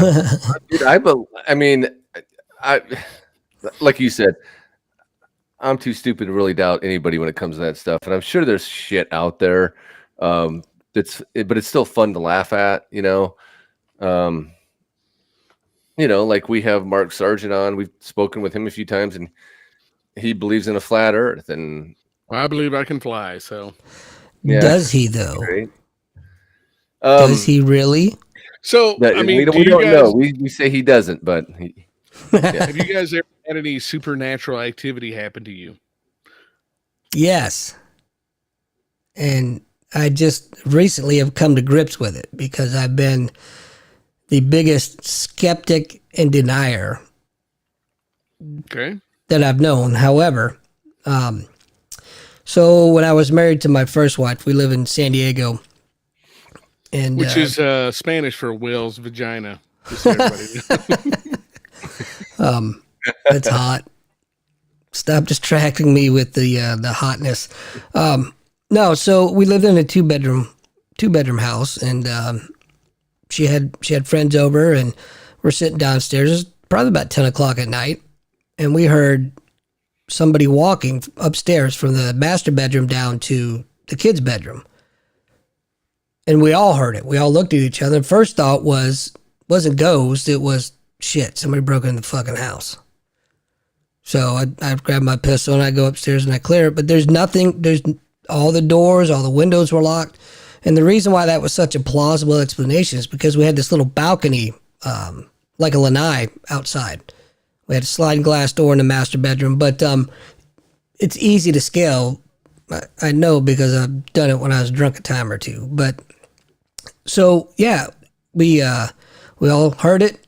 Nothing in the house. Well, one times could be an anomaly. It happened again about 2 hours later, and same thing. Footsteps walking all the way down the hallway, and at this point, the oldest daughter is freaking out. She's like, "See, I told you there was something here." I'm like, "Yeah, whatever, shut up." But anyway, by this time it's 2 a.m, and I'm like, I'm going to bed. I'm tired, and they're like, well, "We're not going upstairs." Well, have fun with that. Well, about a week or so later, it was a Saturday. I remember it well because every Saturday the kids had taekwondo, whatever the hell they were doing, and I had the house to myself. So I'm in the shower, and I shit you not, I felt a hand grab my shoulder. Unmistakable. And being the tough guy that I am, screamed like a little bitch, and I ran outside the house butt-ass naked. Freaked me out. I can't explain it. It's never happened again. But yeah. I've had almost the exact same. I've always been a skeptic. Certain people in the chat group know that we have family members that are, they can sense that stuff. They can feel it. And it's very convincing, even though I'm a skeptic. And my mother-in-law told me, because she knew I was a skeptic, that when she passed away, she was going to do everything in her power to scare me. Kind of like the old Houdini, right? When I pass away, he told his wife, talk to every medium in town, and if they claim they can contact me, they have to know the secret word, which nobody ever knew. So I was like, okay, that sounds great. So she passed away, unfortunately, and I was at her house, and I was going to sleep, and I just remember, about to fall asleep, and just a shadow hand came down and grabbed my leg and shook it. And I've never been more scared in my life. I woke my wife up and I was like, what the fuck was that? And she goes, what are you talking about? I said, something just grabbed my leg. It was a shadow hand and there's nobody in here. And she goes, I have no idea. And I was like, it was Peg. It was my mother-in-law. Like, she totally fucking did it.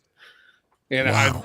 I still know, I think, Andy, that you have to have that, you have to have a certain type of aura or spirit to feel that stuff, because most people can't, but there are certain people that can. Like, I know Techman Ty, he lived in the house that was haunted in Red Bank, Tennessee, and there were 3 people that died in that house, and they had all sorts of crazy shit happening in that place. And we've talked about, we didn't really realize it when we were kids. We got older, though. That's when we started really figuring it out. Like, that shit's for real, huh? I've been told before that people think I'm an empath, and that you can feel that stuff. Yeah, but I think you know, the way we grew up is that stuff was all nonsense, you know, and coming from the older generation, being told that stuff's nonsense, stop believing that because it's stupid, it's not real. So I've always had this big wall up, right, thinking that shit's just nonsense. And then when the things happen that I can't explain, I'm left shaking my head. And so maybe there is some credence to what they say. I don't know. Open it up a little bit, right? Yeah, that's what she said. So like my family member who claims he can see stuff. I know he's been doing like jobs that pay a lot, and he won't work on the jobs without somebody with him because he feels a presence in the place. And then at one point, I remember my brother-in-law was passing away, and he told the brother-in-law's family, hey, there's somebody trying to take him to the other side, but they're having a hard time communicating with him. They're just making some weird like noises. And they said, well, what does it sound like? And he mimicked the sound, and his cousin had passed away years ago, and he was deaf. And that was the exact noises he would make when he was trying to communicate with people, which is totally weird because he had never met that guy before in his life. Wow. So when my dad was passing, he was pointing out, he could barely speak. I had to put my head down to his mouth to hear him, but he pointed in the corner of the room in the hospice facility, and he said, there's two people standing over in the corner. I don't like them here. There's nobody in that corner. So I'm like, all right. So I looked over in the corner. I said, hey, get the hell out of here. You're not wanted. And I told him everything's fine now. They're gone. And, you know, a little bit later he passed, and I was talking to the nurse, and I told her about that story. And she goes, oh, yeah, that happens all the time. I said, in this building? She goes, no, in this room. And I didn't tell her what corner, and she pointed right to the corner. I was like, wow. How can you explain that stuff, man? I just, you know, if you think about it, like maybe there are people there to escort you to the other side, and they're just kind of waiting. Yeah. Come in and do their job, and you tell them to get out, and they're like, we're not going anywhere, man. Like, we're here, we have a higher power, and we're going to do our business. Yeah. And I said that mainly to try to, you know, relieve some of his anxiety that he was feeling. Oh yeah, I'm sure.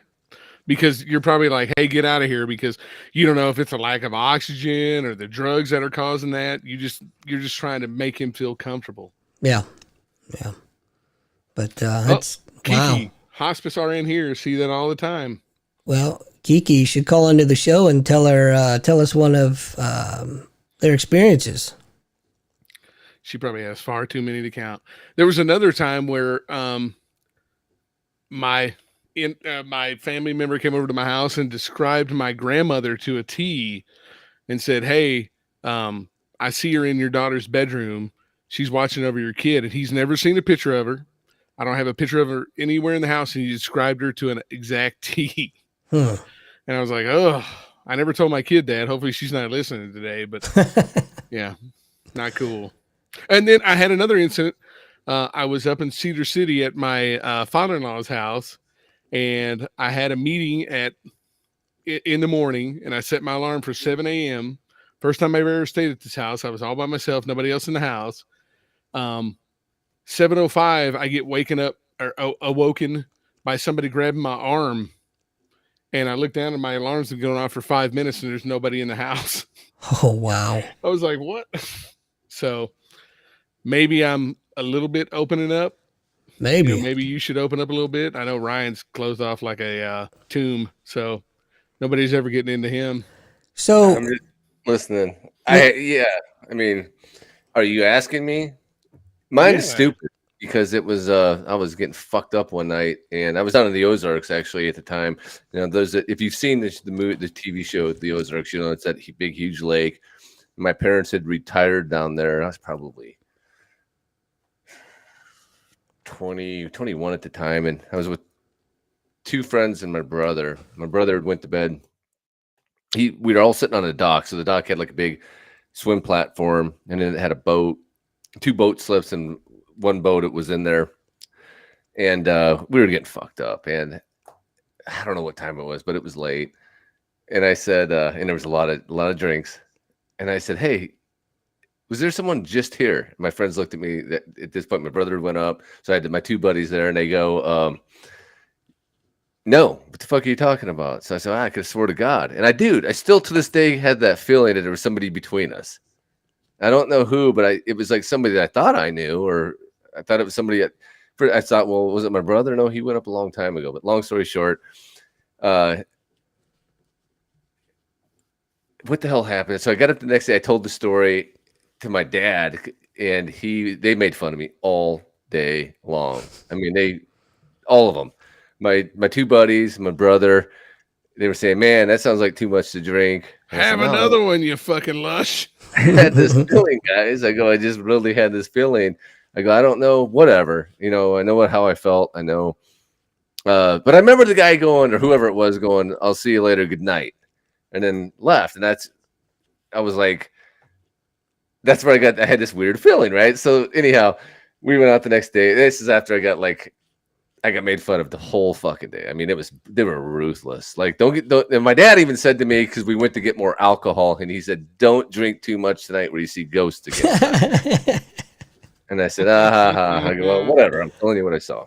So that night, we went back to the swim platform. We were sitting on the dock, and so I had my back. So there's this long wooden walkway from their property, where it went over the lake to the dock. I'd say it's probably about 30 feet. And then you'd have to go right to the swim platform. There was 2 dock stalls, and there'd be like a big swim platform. And I had my back. So my back would have been to the house. And then my other buddy was over here. So he would have been like facing me. And then my other buddy was here. So then they started fucking with me, right? One of my buddies like, "Oh, I heard that noise. That must be a ghost." And I'm like, So the drinks were kicking again. And all of a sudden, the boat radio went on, right? And this is what always gets me believing that it happened, that it was true, because it was one of those old. You guys remember those old click radios? You'd have to turn it, it would click, and then the radio would come on, right? Yeah. So it couldn't so it had to be turned and clicked, and the radio came on, and it was, and we looked at each other, and I was like, they said, "Well, maybe we didn't turn the radio off," and I said, "Okay, I'll go turn it off," because we were out in the boat earlier. So I went and turned it off, and I went back and sat down. And then that one of my other friends was fucking around again. He'd hear the water hitting up underneath the dock, and he'd go stomp on it, like, "Oh, that must be the ghost." And then the radio went on again, and I was like, "Fuck!" So I went over there to go, "That's got to be something else." So at this point, my other buddy's looking like, "What the hell? What? That is weird." And I went and turned it off, and the same thing. You had to turn it, and it click, clicked off. And I went and sat down, and I said, "Man, I'm telling you, that's fucked up." So their neighbor's dog started barking off in the distance a little bit, which, that could happen. And then at the same time, my other buddy was still fucking around, making jokes. And then out of the blue, you hear "down the walkway." And I mean, I swear to God, this sounds insane, but you could hear the footsteps like coming down the walkway. You could hear it like turn right and head in the direction. So it would have been like coming up behind me. And I was like fucking petrified. And I'm like, I'm not turning around. There's no way. My hairs are standing up, and I'm drinking, and I'm thinking, maybe I'm just fucking drunk again. I look over at my buddy who's sitting right to kind of to the left of me, but across from me. And his fucking eyeballs are just like wide open as hell. And he can hear the same damn thing. And he's just like, I'm just looking at him to see if maybe he's looking at something behind me, but I don't want to turn around. And right there, I knew, holy shit, it wasn't just me. I wasn't just drunk, but I was drunk, but I wasn't that drunk. Right. And all of a sudden, so we had this pyramid of beer cans. So we drank quite a bit. We had a stacked up. It was probably about 3 feet high and probably 3 feet wide. And it fucking. How was your Copenhagen can stack? I'm trying to think if I chewed back then. I'm sure I did. Probably chewed and smoked. But the cans blew up. Just wait. They kicking. They flew everywhere. Somebody say chew. So they flew everywhere, and then at the other, I looked over at my other buddy who was sitting there, and all of a sudden he was like, "Holy shit!" We sat down, kind of collected ourselves. Everything stopped, disappeared. Whatever happened. It was over with. And we just sat there, got ourselves together. we checked for the wind because we thought, well, what would have done that to the cans? Because it was like in this perfect shape. Not that that means anything, but it was in this perfect shape. And we thought, well, maybe the wind picked up and blew them over. But they like exploded, which is weird. But there was no, so we're on the lake, but there's no breeze. There was no freaking breeze, not even, so let alone a breeze. I mean, you couldn't feel anything. So now I've got two believers, right? So the next day I get up and say, well, we've seen it again. And my dad goes, oh, Jesus Christ, you're all drinking too much. And my buddies are like, no, don't know what the hell it was, but it was something. Don't care. And it's kind of one of those things like, never seen that again, never happened again. I was down there several years afterwards. Never had that thing ever occur again. Haven't in my life had an experience like you guys have had. It's never happened to me again. Couple years go by, and my dad's still living there, and he calls me one day and he goes, what did you say you saw that day or that night? And I said, well, you don't believe me. I was fucked up. Remember, Dad? And he goes, well, yeah, but what did you say? Tell me the story. So I told him again. I go, I just seen what I go, you don't need to believe me. I just seen what I seen.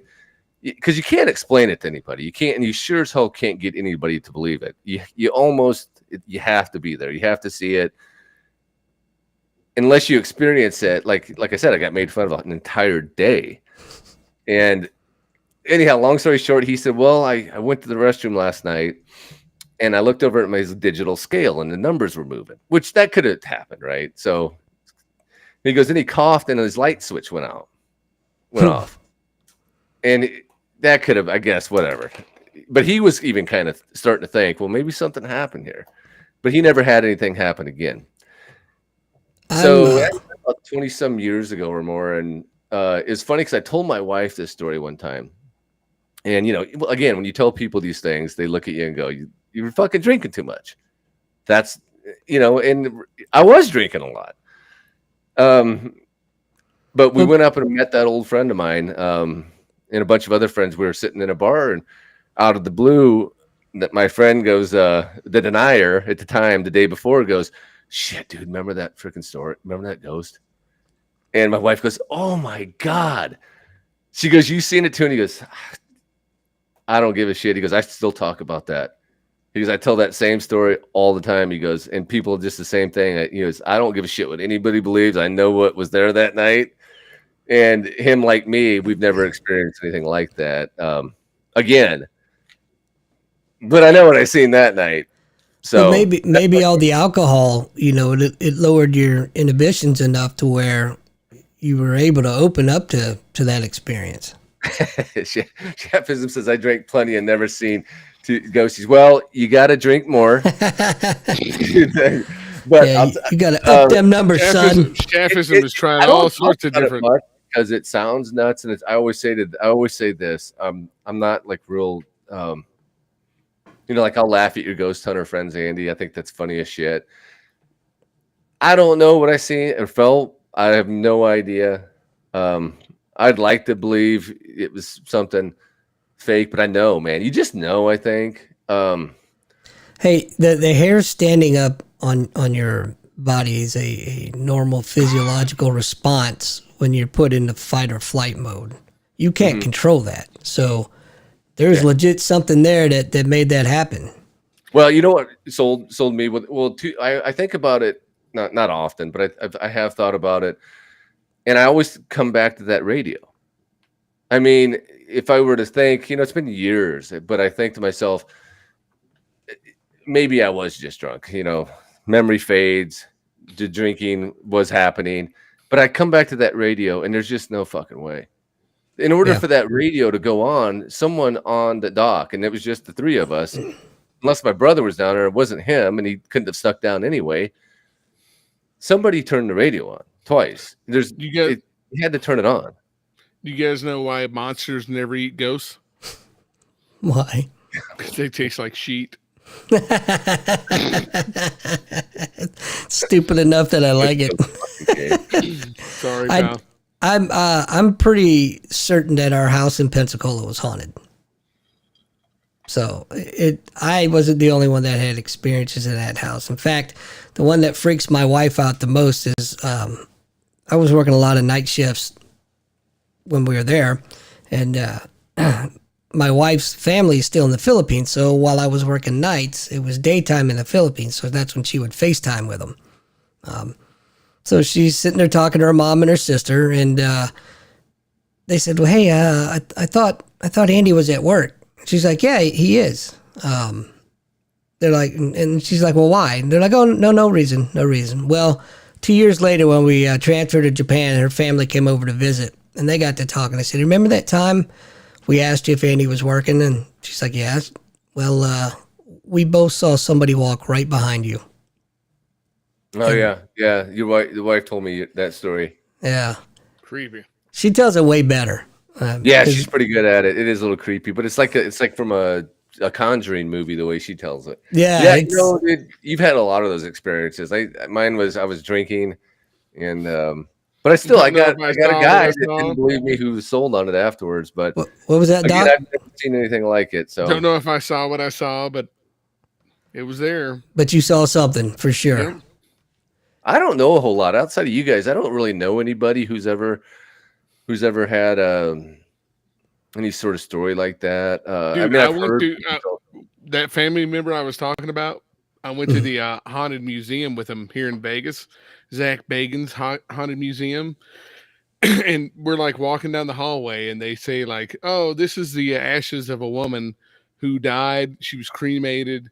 They put her in her house. The family member said there was a lot of paranormal activity, so they brought her here to bring her remains here." And my brother-in-law was like, "Oh, she's just crying here because she wants to know why they brought her here." Oh, like, wow. it's super weird, man. Like, that is weird. Very specific. In the Bela Lugosi room with the Bela Lugosi mirror, he wouldn't walk into the room because he's like, "There's somebody standing over the corner, and I don't want anything to do with him." And so it was just really, really like, I'm a huge skeptic, as I'm sure you two guys kind of are. Mm-hmm. And when you hear stuff like that, you're just like, man, maybe there's something there. I'm just not open to it. You know what I mean? Yeah. I always hear everybody else's ghost story, and I say, "You're full of shit." And then I think about mine, and I go, "But I'm not." Yeah. I'm always like, "Oh man, I wish I could have felt that." You guys don't know ghosts. For years I've just kept denying that it even happened. Because it'd be one thing if it happened to only me and I was the only person to experience it. Then it would be easy to say, "Well, that's just your mind fucking with you."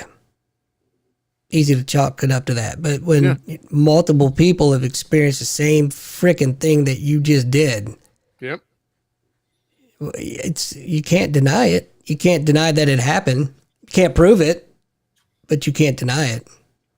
Yeah, it's all subjective. Completely. So I'm sorry, go ahead. That's why I use the evidence of him describing my family members or other people's family members to them that he's never seen or would have never had an opportunity to see. Like, that's pretty compelling. You know what I'm saying? Like, to mimic their sound of their voice and stuff like that. That's pretty shocking. Have you guys ever heard? I think I know I've told you about this, Andy, and I don't even know where I came across it, but it was a few years back. And Sammy Hagar, right? Sammy Hagar, Van Halen, Sammy Hagar. He had an incident where his dad was either killed, and I think you can find it on video somewhere, but he tells the story of his dad was killed or died or something, and he got a knock on his door. He hadn't talked to his dad. I think I'm probably blowing this whole story up, but I do know that what the result was. So he gets a knock on his door. He goes down to answer the door, and his dad's standing there, and Dad's like making apologies and says, "Hey, son, I'm just sorry all the shit I've done, and I'm glad you became who you are, and I hope your life is good." And he's like, "Yeah, great." He's like, it was real short, sweet, and he's like, didn't want to talk to him much. They closed the door, and I think it's like the next day he had got up next day and got word of like that his dad had been killed or died, and he found out that the timeline, it would have been like he would have been killed before he was woken up in the middle of the night or whatever. So you'd have to look it up to be sure, but it was a weird ass story, and he's telling it just Sammy Hagar wouldn't invite his dad in to stay for the night, right? I think they were estranged or something. Again, man, I don't go watch the video. I'm kind of giving you the gist of it. It's probably all blown up, but Hagar, like me that night, he was probably on some coke, and he was probably on some fucking some all I know is it sounds like Andy's chair is haunted. But it's by a good ghost. story, dude, for real. And me and Andy tried to look it up one night because that was one of the most convincing ones. I don't know what it is, but when someone like Sammy Hagar tells you a ghost story, you're perked up. Oh shit! Cocaine's a hell of a drug. Do you like Cabo San Juan tequila or whatever he drinks? Well, Dude, you gotta love Sammy Hagar, though, right? I got ghost stories for you too. You drink enough of this, I guarantee you a fucking ghost experience. Yeah, that's my only one. I've heard a few in my time. It's all kind of the same thing, but yeah, I don't have a whole lot. That's my only one, and that's been so long ago. I've got a freaky one, and it was in the same house in Pensacola where the other crap happened. Okay. Whenever I was alone in that house, I would hear people whispering right in my ear. Never enough to where I could make out what they were saying, but it was there constantly, and it was only when I was alone, and it happened all the time. And then here's the I even took a picture of this incident. The kids were really young yet. Liam was probably 2-3 months old, so that meant Isabella was just about 2, and they had all their stuffed toys out on the living room floor that was on a blanket that we had laid out for them. Well, we went off to dinner, and we came back, and each one of those stuffed animals was in a line, in like a semicircle. And I took a picture of that shit and I put it on Facebook because that's not how we left that shit. You know what I mean? So it's just all that stuff like that yeah. I know for certain I didn't do it. I know for certain the kids didn't do it. And I know for certain Connie didn't do it. In fact, Connie was pretty freaked out. Yeah. Guys. So, and you know how them Filipinos are, man. They believe 100%. Oh, yeah. Ryan, have you ever seen The Entity? Yeah. Is that Barbara Hershey? Yeah. Yeah, so that's one of those ghost stories that's, to me, a little bit different than the other ghost stories that are out there because the ghost actually rapes the protagonist. And right, yeah. Yeah, that was a crazy movie. Yeah, no drugs involved whatsoever. I remember like seeing that one for the first time and seeing her like laying down and the ghost was kneading her boobs like bread. Oh my god. Yeah. I watched the deal, dude, on how that was done, but that had like everything, right? What was that? No or dogs, yeah. Yeah, that's a good one. She was full nude, right, for that whole thing, so it's kind of awkward for her or some shit. But they had like an air cannon to manipulate her breast to make it look like somebody was grabbing a hold of it. But then they ended up catching it in what's the cold shit? Nitrous oxide or something. Oh, at the end, they catch the ghost. Oh yeah. That's right. In this like big glass cage or something. Yeah, like they set up this mist of this nitrous oxide or whatever and captured the ghost. But dude, that was apparently based on a true story. I'd like to see the case notes for that one, but no doubt that one I totally forgot about that one, but that one kind of freaked me out too. Because you're right, it wasn't the normal what you're used to seeing. This was, oh my god, this woman's getting attacked in a way that no woman should ever be attacked. She can't stop it because she can't even see it. So right. I think they even showed like her like underwear being pressed in and stuff. It was just totally uncomfortable. Isn't it funny though that it was a woman? It's always a woman. Like if you see a story like that, it's like the woman getting, you know. Well, you know what? I think that's. I want to be raped. I want to be raped by a ghost. Yeah, like his pants get ripped down. I got news for you, pal. When I go to a gay club and I'm like, nobody hit on me at all. I got news for you, pal. You can't. You can't rape the willing. Yeah, you never see that though. You never see like some dude. He just gets haunted by a ghost. It's like the guy just. Yeah, because that motherfucker be bragging to his buddies, man. Dude, I fucked a ghost last night. That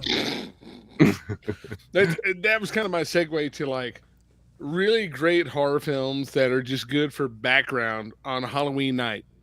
Like you just put stuff on different TVs, right? So if your friends come over, they see cool movies on Halloween night playing on the TV. What are some you could think of, Ryan? Like a movie, that Halloween movie. Just like I like literally, you think about Halloween night. Like you got friends coming over, you got trick or treaters. When you open up the door, they see something on TV. What would be a cool like visual experience for them to see when they open the door? Shit, dude, I don't know. I've never thought that far ahead. I'd probably just put something like cliche, like Halloween on, or like I said, the Creep Show. I always like the Creep Show. Show's great. Yeah. Now, are we talking like adult only, or are we talking family friendly films? If you want to put on like Edward Penis Hands, you can. Like, that's cool if you want to put that on. But just stuff that when people walk in for a Halloween party, you've got stuff playing on the TV, and it's just visually arresting. So they stop and look like, "What the fuck is that?" Because it's pure Halloween. What about this is going to be, it's right, it's in the correct genre, but it's a little bit obscure. The Witches of Eastwick. Oh, that's perfect, dude. That's great. The scene where Jack Nicholson is just vomiting profusely. I've never seen that show. So good, dude. It's actually really good. It's made very well. 100%. Shaffism. Is he having flashbacks to prison or something? Man, Mayhem. Lord. What about you, Ryan? For what?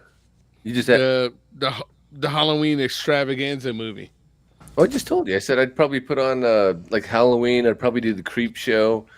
You know me, Season of the Witch, for sure.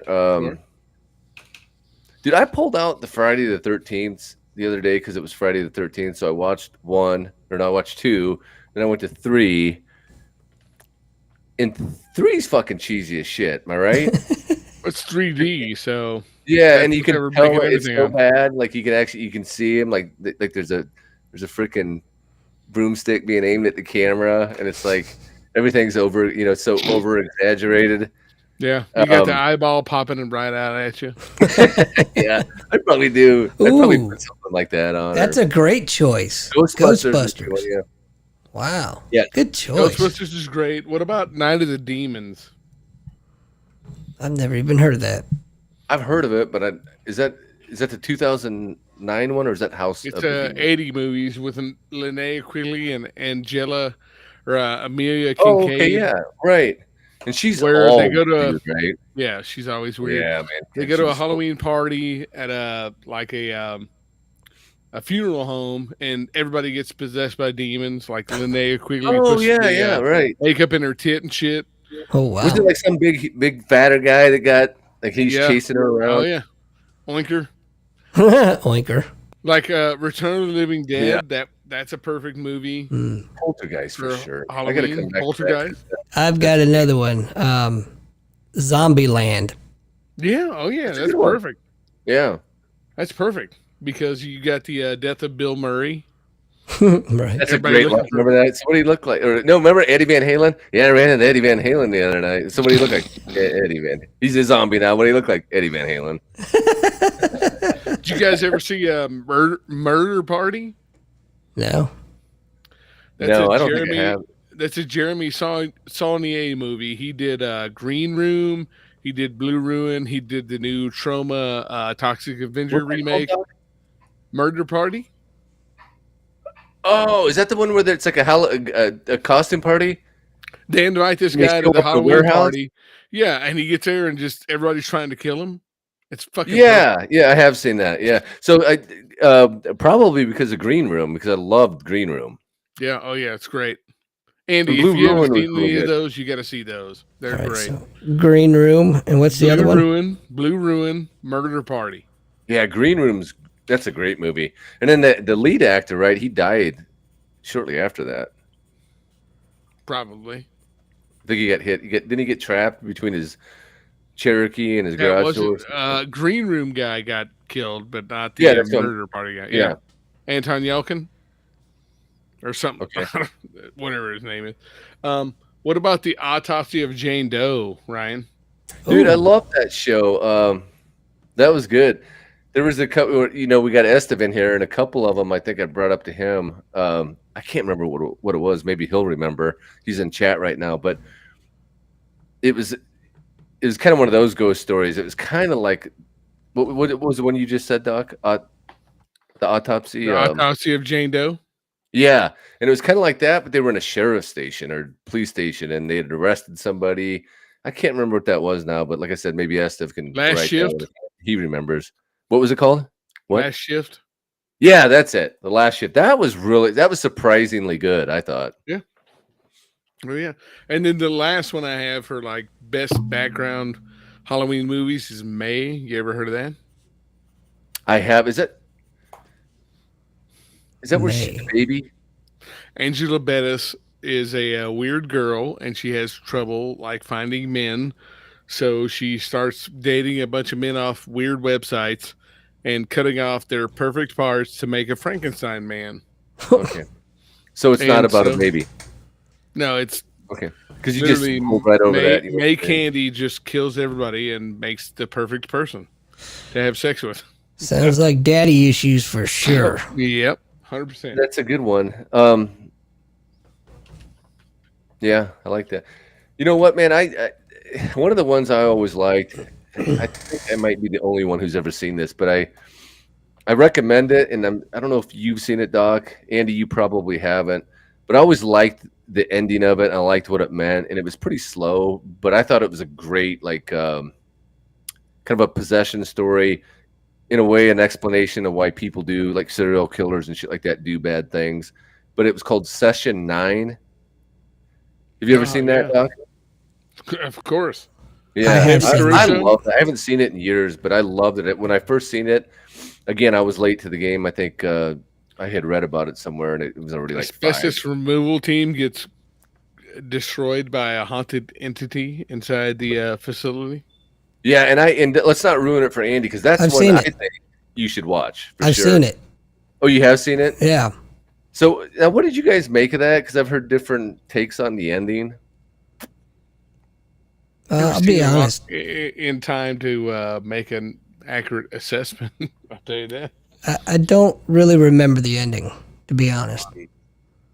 Yeah, I like that one. So that's like one of the obscure.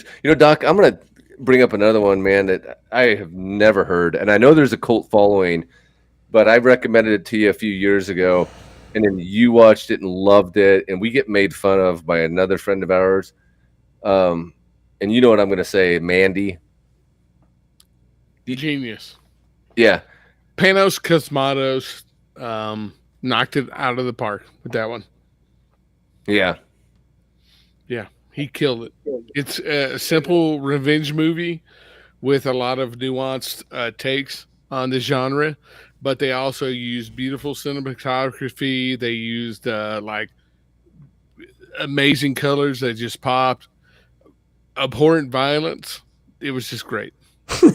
Yeah. Excellent. See that now my wife hated that. She goes, oh my God, she fell asleep midway through. So did the guy we talked about. The guy we talked about, but he's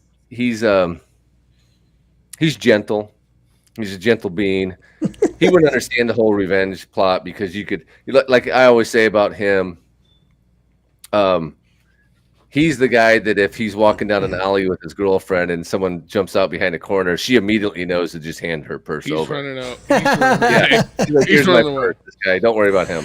He's a beta. This guy's a beta. 100%. Give us that up. Yeah, I hope he's listening. He ain't, because he's going to bed already. Yeah, he's at the dog park. He's probably at the dog park right now. Hey, man, come on, give him a break. It's hard work being a cuck. BRB, boys. I don't even know what we're talking about, and I'm talking shit. So I've got so far 10. Let me see. 1, 2, 3. Have you seen Mandy? Andy? I have not. No? But maybe I'll watch it with my friend Randy. There you go, dude. Dr. Seuss. That is, I don't know, Doc. It's kind of one of those. I think he's away from. Okay. Yeah, it's one of those where I think I mean, it's going to be a hit or miss. I guess it depends what you like, what it's like for you when you go into it. For me, I was kind of shocked, the way it kind of gets going, it kind of gets rolling, but I loved it. And it's almost kind of, two movies in one, where you get like a horror story, then you get a revenge story. But, it's colorful.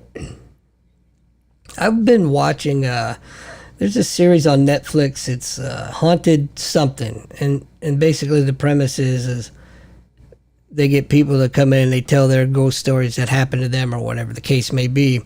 But they reenact it. So, it's a good story, whether you believe or you don't believe, but they're pretty cool. And some of them are pretty, they can be pretty gruesome. But yeah. Haunted Something or other. I'm doing great for Netflix. See, pay me in Netflix and maybe I'll get the shit right. Motherfuckers. Yeah. Speaking of people listening, hey, welcome back. Hey, Ryan, real quick, do you want to go do a quick list of great horror remakes? Dude, yes, let's do that. Great ones. Are we being sarcastic here? No, I'm serious. Okay. Great horror remakes. Okay, and this is going to be purely subjective. No, it's okay. It's literal. So okay, we're gonna say Evil Dead 2. Oh, so you're saying like sequels then? No, Evil Dead 2 was a remake of Evil Dead 1 with a higher budget and better special effects. So Evil Dead 2 is a great horror remake of Evil Dead 1. Haunted Dildo. Love it. Fucking love it. I don't know if it's a horror film or I can find it on Pornhub. Well, I promise you, Doc, got that in the bargain bin. I've got that somewhere. All right, you ready for the next one? Okay. Andy knows this one. The Fly. I do know this one. Well, okay, so you're okay. You're going off the Vincent Price and then the Jeff Goldblum one. Yeah, I agree. Price I and love David the first Cronenberg, one. The Fly. Yeah, the first one's great with Vincent Price, and the second one is great as well. But they're really same kind of idea, but different movie, I think. Cronenberg will always make a different movie than anything you ever expect. So he's a weird Canuck. So, all right, you ready? Nosferatu. Ooh, good one. Yeah, you got me there because I've never seen the original. The Nosferatu story is basically a ripoff of Dracula, so it's a better remake. It's great. All right. Did you like a lot of people always say to watch that? I can't. I'm sorry. To watch what? Nosferatu. I can't watch the silent shit. Why? I'm sorry. The original is kind of hard. No, you watch it with the Typo Negative soundtrack. Typo Negative made a soundtrack for Nosferatu, and it's fucking perfect. No shit. Modernizes it a little bit, so you're good. Okay, so you're saying that versus which Dracula? Bela Lugosi Dracula? So Nosferatu was a complete ripoff of the Bram Stoker Dracula story. Right. So it's a remake. Okay.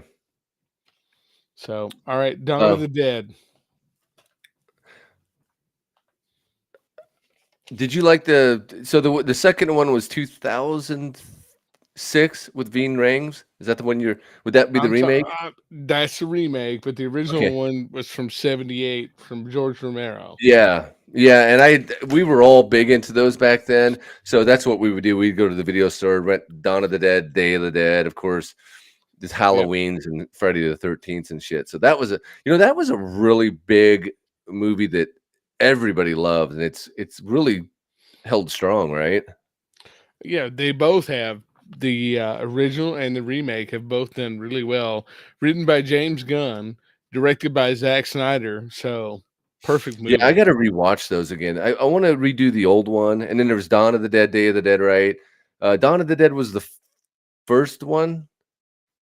Night of the Dead was the first one. Dawn of the Dead was the second one. Day of the Dead was the third one. So. Okay. All right. Give me another one. Cape Fear. Excellent choice. Robert Mitchum and then De Niro, right? I loved Robert Mitchum was the protagonist in the first one, and then Robert Mitchum was the police officer, and Rob De Niro was the protagonist in the second one. Yeah, Joe Don Baker. Joe Don Baker. Counselor. Yeah, De Niro. Wherever you are. Politics too. I love when he talks about politics. Yeah. So Cape Fear was a great horror remake, right? I agree. Yeah, I agree. I think the second one's actually better.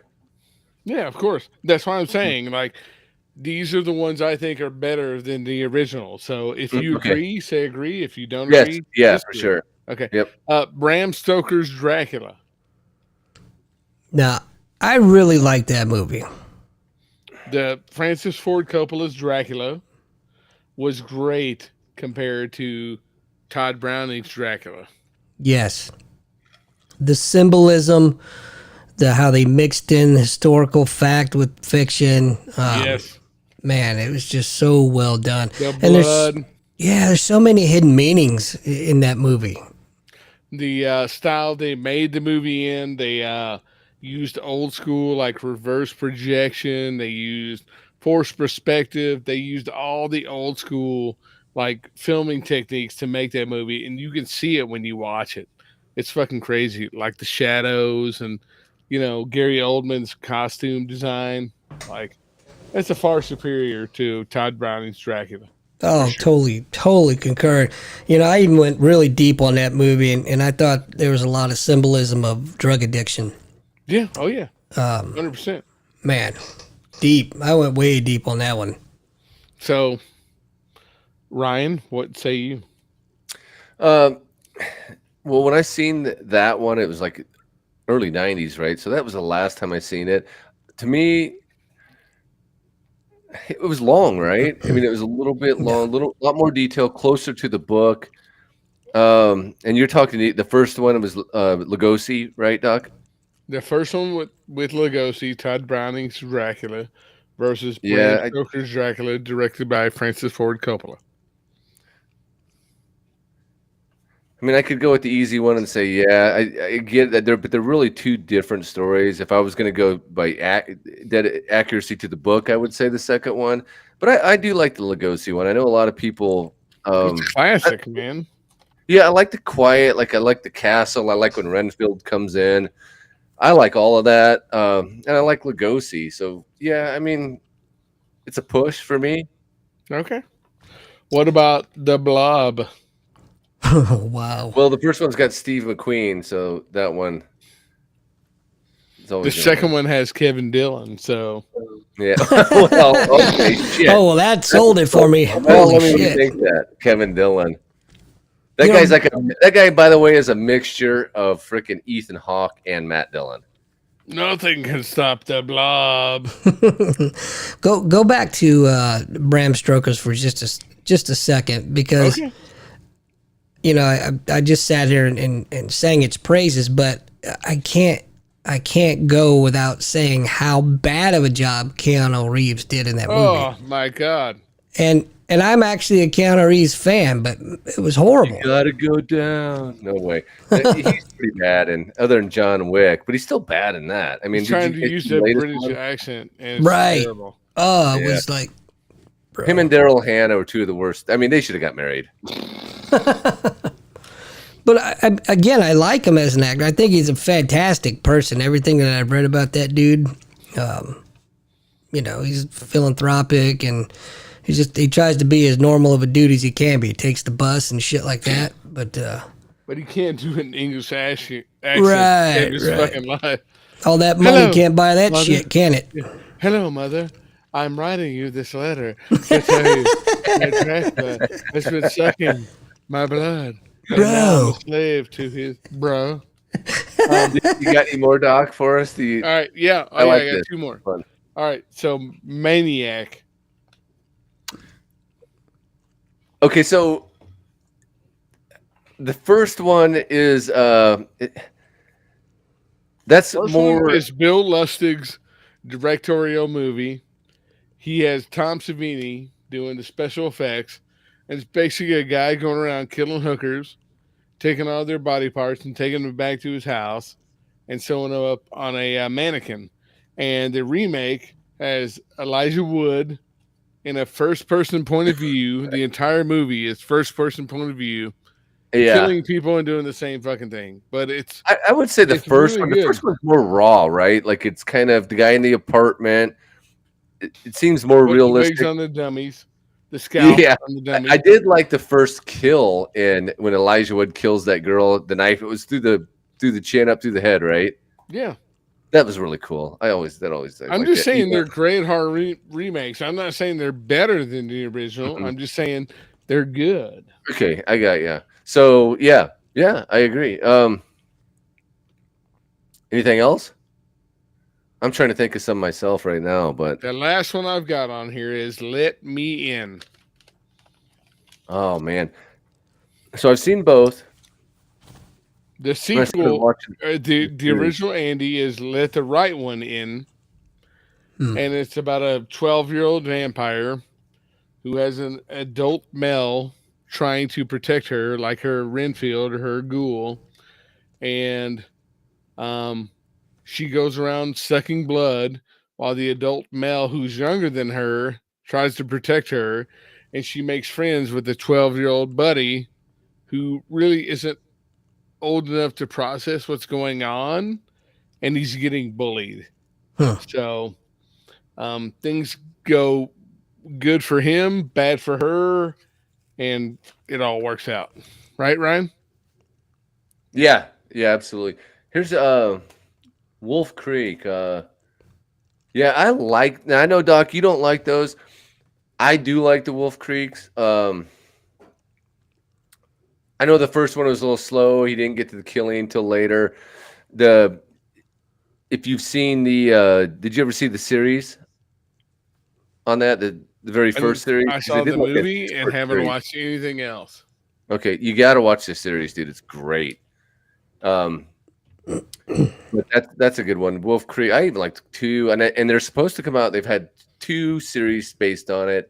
And they're supposed to be doing a 3rd one because I think Jeff Jarrett's his name, the guy that I always liked that guy, dude. I think he is the modern Freddy Krueger, but modern day Freddy Krueger with the he's got the little that stupid freaking laugh that he does. But that's a great one. Love that. How was that again? I'd rather watch a Wolf Creek 3 than a Freddy remake. So there's that. Yeah. Speaking of that, what did you think of any of the Now, I know that you like Texas Chainsaw Massacre 2. We both agree on that. I'm a big fan of the first one. What do you think of the follow-ups to that? And there's a lot. Part 3 was directed by Jeff Burr, who just passed away recently. He did a movie called The Offspring, which was made in Chattanooga, Tennessee, which I'm a huge fan of because it's from my hometown. But it's called The Saw His Family, and it's not that great. The 4th one was called Texas Chainsaw Massacre: The Next Generation, which had Renee Zellweger and Matthew McConaughey in it, and it was terrible. And the remake in 2003 was pretty good. Jessica Biel was hot.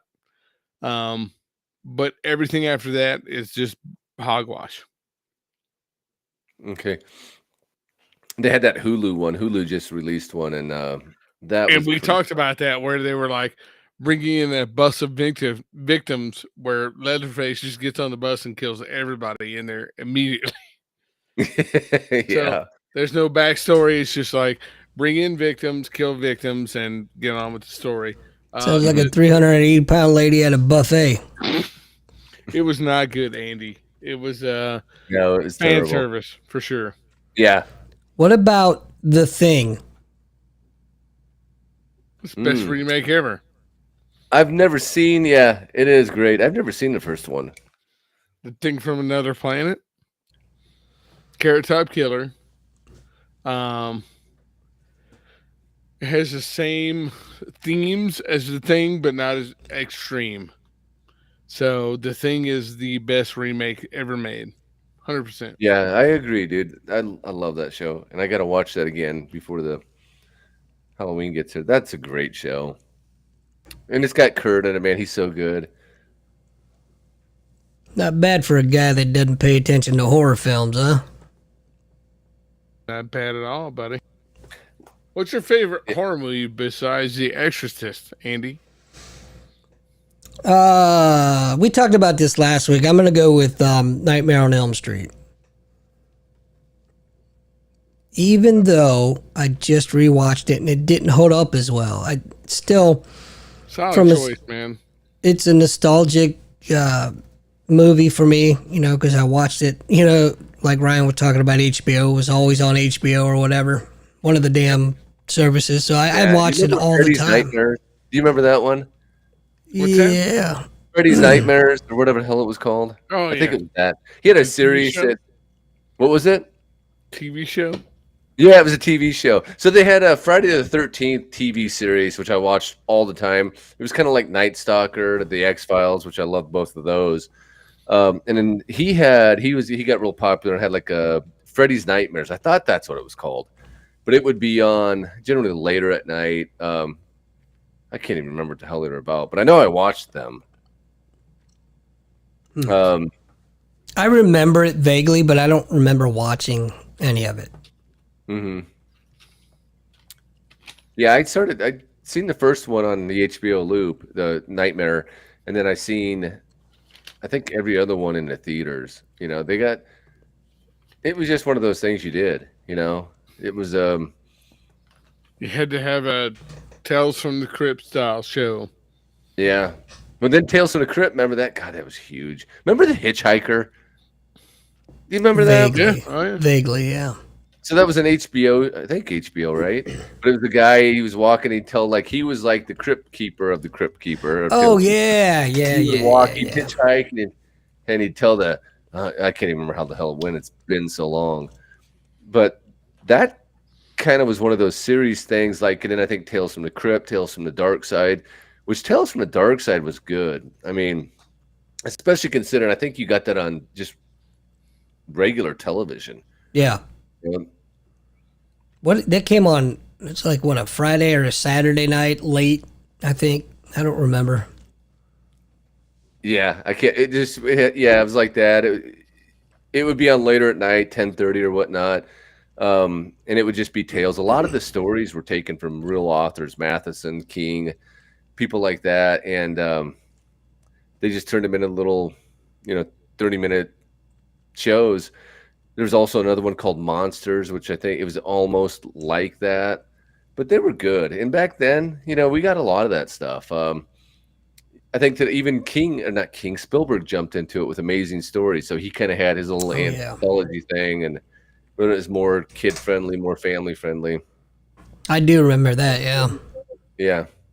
It's kind of like more Twilight Zone-y, but probably even kinder. And I'm a huge Twilight Zone fan. I don't know if you guys like that or not, but some of those stories are excellent. And we talked about the movie last week with the head, Vic Morrow. Vic Morrow. Yeah, those were big then. You had a lot of those little. Do you remember the Friday the 13th, the series, Doc? I do. I have the box set, but I've never watched it. They're good. They really are good. I mean, there's some. If you like the X-Files, I don't know if you like that. I think they're great. It's a lot like that Night Stalker. Kind of just takes over where Night Stalker left off. I recently, probably in the last 6-7 months, rewatched the X-Files series again. Oh, no shit. Yeah, I love the X-Files. Is it as good as they say? I think so. I thought it held up well. It does hold up. Actually, my wife went back and watched it. She got into remember they did because I fell for it about, I don't know, 5 years ago. They did a season 10, and she got into that. She goes, I don't know what happened, but man, they all look so much older. And I go, oh, you're watching. She didn't know that she had. I go, oh, you're watching it like 20 years later. I go, that's season 10. I go, we started watching that. It sucked. And she goes, oh, I didn't know. I'm like, yeah, so she quit watching there, but she loved them. She really got into them. Yeah, I like them quite a bit. Mm-hmm. They're good. Doc, I'm gonna have to ask you that the next time you come on the show, you're gonna have to do a little more research because your knowledge level, I'm not sure if it's where it needs to be. I'll try fucking way harder, buddy. I know he really got us with the remakes one. That was a good one. Did you think that out, Doc, beforehand and write those down? Because I'm sitting here trying to think of some and I can't. I did, of course. I got to prepare. Mm-hmm. So the thing, Andy, real was fast. Really good. Real fast. What about Friday the 13th? Now, they did the remake. Something? Yeah, Doc's been trying to say something. No, go ahead.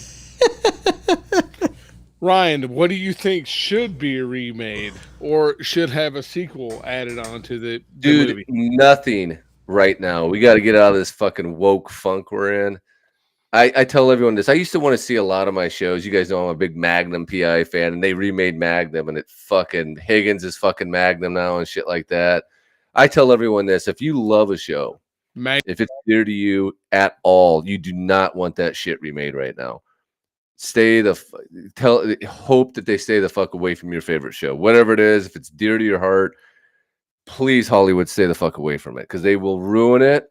They will change it around to please the few people that want it their way, and they'll destroy it. You know, Robert Zemeckis, man, did it. You know, when he said you'll never get a chance to remake it, he knew what they would do to it. He knew what they wanted to do to it. You know, and they would destroy that fucking franchise in a heartbeat. They've destroyed Indiana Jones. They've destroyed Star Wars. About anything they get their hands on and do, they destroy it. If we were waiting 20 years, or hopefully we get out of this someday and we get to a point where we get writers back in doing it instead of activists. I mean, shit, I don't know, dude. I like I said, I love Poltergeist, but we've had that remade. It sucked ass. As far as in terms of horror, can we get Andy brings up Nightmare on Elm Street? Those are great, but I'd almost like to see a decent one get remade of those. Outside of the horror genre, I'd like to see him make a good fucking Star Wars, right? Gremlins 3. It coincides with our Star Wars that we were along with, but yeah, I don't know, dude. That's a good question, 3. And it's hard to come up with an answer because I'm so afraid now. Whenever I hear the remake, Gremlins 3. Let's say fucking Gremlins 3. Say Gremlins 3. Do Gremlins 3. I liked Gremlins 1 and 2. Yeah, no shit. You would probably fucking love Gremlins 3. Just fucking make it. Make it fucking happen. Holy shit, make it happen. Funny. Make it happen, Captain. I'm not sure what you're trying to say, Doc. What would you want to see remade, Doc? Motel Hell. The hell did you call me? Time. Motel Hell. Gremlins Haunted Dildo. Motel Hell. Motel Hell. That's a weird one, right? It's kind of comedy, kind of. Yeah. Yeah. But it's ready for a remake. It's ripe. Ripe for the picking. Like it. What about you, Andy? Anything you'd like to see remade? I'm kind of in your boat, dude, with the whole, we need to get back to some sensibilities before we try to remake anything again. Yeah. I'm serious. It's just, fuck, every commercial you see now, it's a blended family, or there's fucking two dudes kissing on fucking HIV commercial medication. I'm like, what the fuck? Hell, you even got medication, Skyrizi. Who the fuck let Snoop Dogg name a fucking medication? You know what I mean? I don't even know what the fuck you're talking about, and that's funny. Holy shit. Yeah, that's it, man. That's it. Like, it was so cool, like when you'd hear, oh, they're going to remake this. And remember, we were all down with it. Even Halloween, Doc, we've talked about the Rob Zombie pictures, and they just fucking sucked. That woke had nothing to do with that. It's just shitty. It was not woke, but it was terrible. What's that? It wasn't woke, and it was terrible. Right. It was just terrible on its own. But there was a time, man, when I would be like, I'd like to see that remade. I'd like to see this remade. But now they're so busy remaking things for, I think, who was it? There was an actress that Modern came out and audiences. said, I just seen a video of it. The girl from who plays Captain Marvel. It's that one girl. Brie Larson. Yeah. Brie Larson. And she's in a video and she's asked, and she literally says, I don't give a fuck what a bunch of 40-year-old white men say about how they want things done. We're worried about the younger audiences. And I thought, fuck, that's apparent as can be. I mean, you couldn't make that, but even the younger audiences, because my kids aren't watching this shit. Nobody, Doc, do your kids watch modern movies at all? Oh yeah. They do. See, my kids watch YouTube, and that's about it. They don't pay attention to shit. If they can't watch it in 5 minutes, they're not watching at all. So I don't even know anybody else. Andy, your kids I've never seen watching TV. Yeah, they're always on their damn tablets or whatever. Yeah, I don't know any kids that watch it. So I guess you're not making it for us, but you're sure as fuck not making it for them either. So go on and keep thinking that you are. I have kids in the age bracket you think you're falling into. They're not watching your shit. Trust me on that. Yep. But it's funny to hear him say that because it's never been more apparent that they don't give a shit about us. She got promoted from Captain Marvel to Captain fucking Obvious. Right. What was I going to say? There's one that just came out. I can't remember, me and the wife were watching it. She goes, how do you think this is going to go? And I said, I don't know. And I said, but everyone that watched that show was like our age. So they better be careful, because the minute you start pulling the shit on and, trying to reprogram us or whatever it is they think they're doing, we just turn off. Yeah. And then you lost all of your audience. And that's how I see it. Because my kids aren't watching this shit. They're not watching. They could care less about the new freaking whatever it is, superheroes movie. They don't care. The people that cared were the people our age. We were the audience. We're not any longer. But like, when it's sad when you have to think, well, I'd like to see that remade. We were excited one time, but I think we're so burned now. We're like, please, let's fix this shit. Let's fix everything, and then we'll get back. Maybe one day we can forget this ever happened. I do, by the way, think that they are going to write books about this shit, and I do think that they are going to make movies someday about what we're going through right now. And I think the book's already been written. Huh? The book's already been written. About what? 1984, man. Right. Well, I'm saying I think they're going to write books based on what they've seen.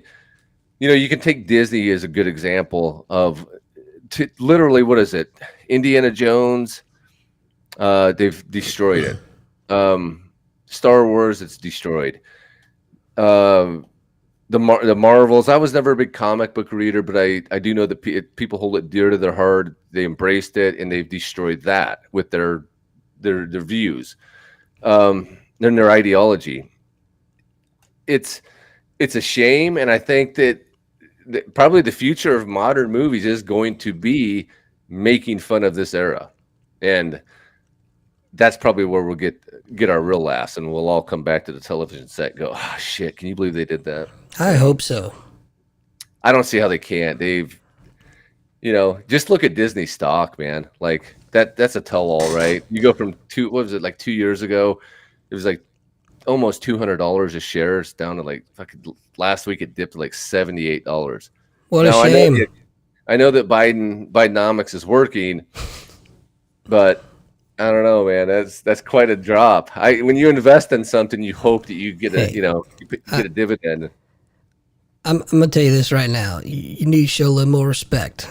When you talk about our president, you put the president's name and president in front of his name. For example, President Puddinhead. So have a little more respect for that fucking invalid. All respect to him. I can't think of everything that's going on right now. I am so. He has no idea what's going on. Are you kidding me? I tell you what.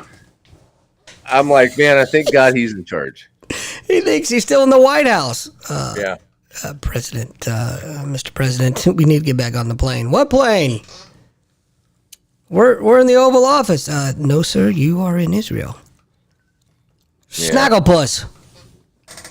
But yeah, Doc, I don't know, man. I can't really think of anything. that I'd want to, what do you think? What would you like to see? I mean, is there outside of horror, what is a good franchise you'd like to see get remade? Something that you loved as a kid. I just want to see a Gremlin sequel and a Friday Night sequel, a proper sequel to both of those. What happened to Gremlins? There was 1 and 2 and then nothing. That's a good point. Yeah. They made a ton of money. Yeah, they did. That was a real good point, dude. Right? I'd like to see. I like my dad, and I'm like, I remember my dad always saying he just don't know how good it was, and I remember thinking, I'm sure it was, and then now I'm saying it, and now I look back, but we lived in a good era, right? Like it was a good time. We had good movies. We didn't take ourselves too seriously. There were political views in shows, and everyone put their takes into things, but they didn't pander to you. They didn't beat you over the head with it. Like I feel like some of the times I can't watch a TV show with getting someone's ideas of how the world should work just rammed down my throat, when really we're just in it for escapism. Right. And I tell people that all the time. Like, I was just talking with a buddy of mine that said that movies, obviously anybody listening to this right now loves movies. We love horror movies. We love, I love comedies. I love all movies, that if they're good, I love them. And this guy said to me, he loves movies too, but then I broke it down. I go, well, this is kind of bullshit. And he goes, it's just a fucking movie. And it's not just a movie. It's not. There's so much more to it. It's a lot of us need it to get away from the, the day-to-day grind. Thinking about your problems, but now you turn on the television and there's the same shit you got done dealing with. It's right there in front of you. You used to, I always say be careful what you wish for, because when we wanted more realism in the 80s, we're like, like a Magnum PI episode, if a guy got shot, there was never any blood. And we said, well, that doesn't seem very realistic. So they started giving us blood, but along with that blood, they gave us everything else too. They gave us these other views and ideas to go along with that. Well, if you want realism, then you no longer get escapism. And that's what we're stuck with. And that's what we're dealing with right now. So it's a shame, man, because it would be nice, if someone felt the same way and could go back to that and understand that did mean a lot, that it was a nice place to go to at the end of the day, when you could just turn on, you turn on TV now and you can't not hear something. You could turn on the news and you could hear about Israel, and you could turn on a TV show and you could hear about what, how shitty everything is. And it would be nice if you could just flip on to something stupid. And I think a lot of us, that's what our podcast is for. That's what we're here for.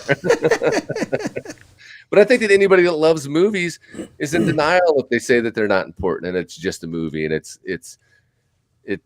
if they themselves, the people that are doing this stuff right now, thought that it was just a movie and it had no bearing over who you are or what your life is, then they wouldn't be doing the shit that they're doing and trying to put the influential messages in there that they're doing. They understand too. It's very important. A lot of us grew up watching the HBOs, the Disneys, the stuff like that. And we did sometimes form personalities based upon them. And yeah, I'm going to get off my soapbox here, but I do. So I do think that it is good to be able to go see a horror movie and not think about the politics and shit behind it. I think it's good to go see a comedy and get a good comedy. Kurt Russell, man, we just talked about him. He's I can't remember how he said it, but it was something along the lines of, they said, well, you don't speak out more. Why don't you speak out more? Because that's the big thing today. If you got this platform, you should be using it to help the world. Fuck you. You're not that important. That's how I see it. You're just not that important. Do your job. And Russell gets it. He says something along the lines of, I'm the court gesture. And the minute that I start telling and trying to run the castle is the minute that I quit being the court gesture. I quit being the entertainer. And I think that's perfectly said. Quit off with his head. Seriously. Off with his head. Fuck it. Off with his head. Right? But all of their heads. Yeah, he gets it. He's one of the very few. Well, look at that. It's coming up on How long we been doing this? Almost 2.5 hours. Holy smokes, man! Last week, Doc just brings the worst out. What are we normally at an hour? We get Doc in on it. Super tired. I'm tired too. We gotta get going. I'm done. I'm off my soapbox. And Doc, would you like to add to this? Chaffism says haunted dildo again. You know what? Let's get a Kickstarter going, and we will make this movie. Andy, that's a movie already. So, it is a movie, Haunted Dildo. It's haunted dildo. Poultry guys, not as chicken dead. There's so many cool movies out there with ridiculous names. So find them out, purchase them, and be a movie fellow. That's what I call my wife's drawer in her nightstand. So, let me ask you this, Doc. You say you go to the bargain bin. Where do you find these movies? And like, do you go to like I always see those, like at Walmart, they have those big freaking bins of movies, says like 99 cents. Or do you go to like a specialty, like DVD, old vintage store? AlternativeCinema.com. Okay. So you just Trauma.com. There's a ton of websites dedicated to terrible movies. Amazon even has a ton of terrible movies, so just find them. Just punch in terrible movies. Support them. Yeah, no. You should have like, what do they call that? Where you have your own Amazon channel where I can go to and look at your dumb movies. You could. I've got some really seriously terrible stuff in there, but some really good stuff in there too. Tubi? Yeah, I don't have Tubi or Tubby? Tubi? I don't know. Tuba? Watch. The commercials have just freaking killed me. If you watch college football, you know what I mean? They just signed a deal where they double the commercial time now, so I can't watch a football game without fucking seeing all those 10 times the commercials I used to see. Like Sky Rizzy, my nizzy. Just saying. Just saying. That's a legit medication. I see it all the time. It's for plaque psoriasis. And they named it Sky Rizzy. It's got to be an inside joke. It's got to be. I don't know. Anyway. Doc, thanks so much for coming back. Thank you guys. Once again, you are always welcome here whenever. All you got to do if you see us online is send a quick message and we'll send you the link and we'll make it happen, Captain. It was awesome. Thanks for the Halloween goodness. Absolutely. Good night, everybody. Yeah, we'll be back next week. I got an idea for next week, Andy, but I'm going to have to run it by you first. This will be our final. Would that be our final Halloween one? Should be. Yeah. On his wall. Wow. Yeah, it sure will be. I'll take you guys to my haunt, my personal haunt, live. That would if be you awesome. want to do it. Oh, heck yeah. Heck yeah. Sure. Let me fill Andy in on that real quick. Doc gets super into the haunted houses, right? And we didn't get a chance to talk about that, Doc. I think we mentioned talking about that, but we talked about it. Right. Well, but you really get into that. You do your house up. You actually have a haunted house, right? We have the haunt called Freaky Haunted House in Las Vegas, where people can come out on the 27th and 28th and experience something you've never experienced before in your entire life. Pure horror. Pure horror. That would be cool, man. Let's do it. Let's do it live. Fuck it. We'll do it live. Yeah. I'll write it. We'll do it live. All right, man. Doc, thanks for coming on, buddy. Good as always. Guys. Great as always. We'll catch y'all next week. I'll see you guys in 2 weeks for the live haunt podcast. Word. Okay, everybody. Bye-bye.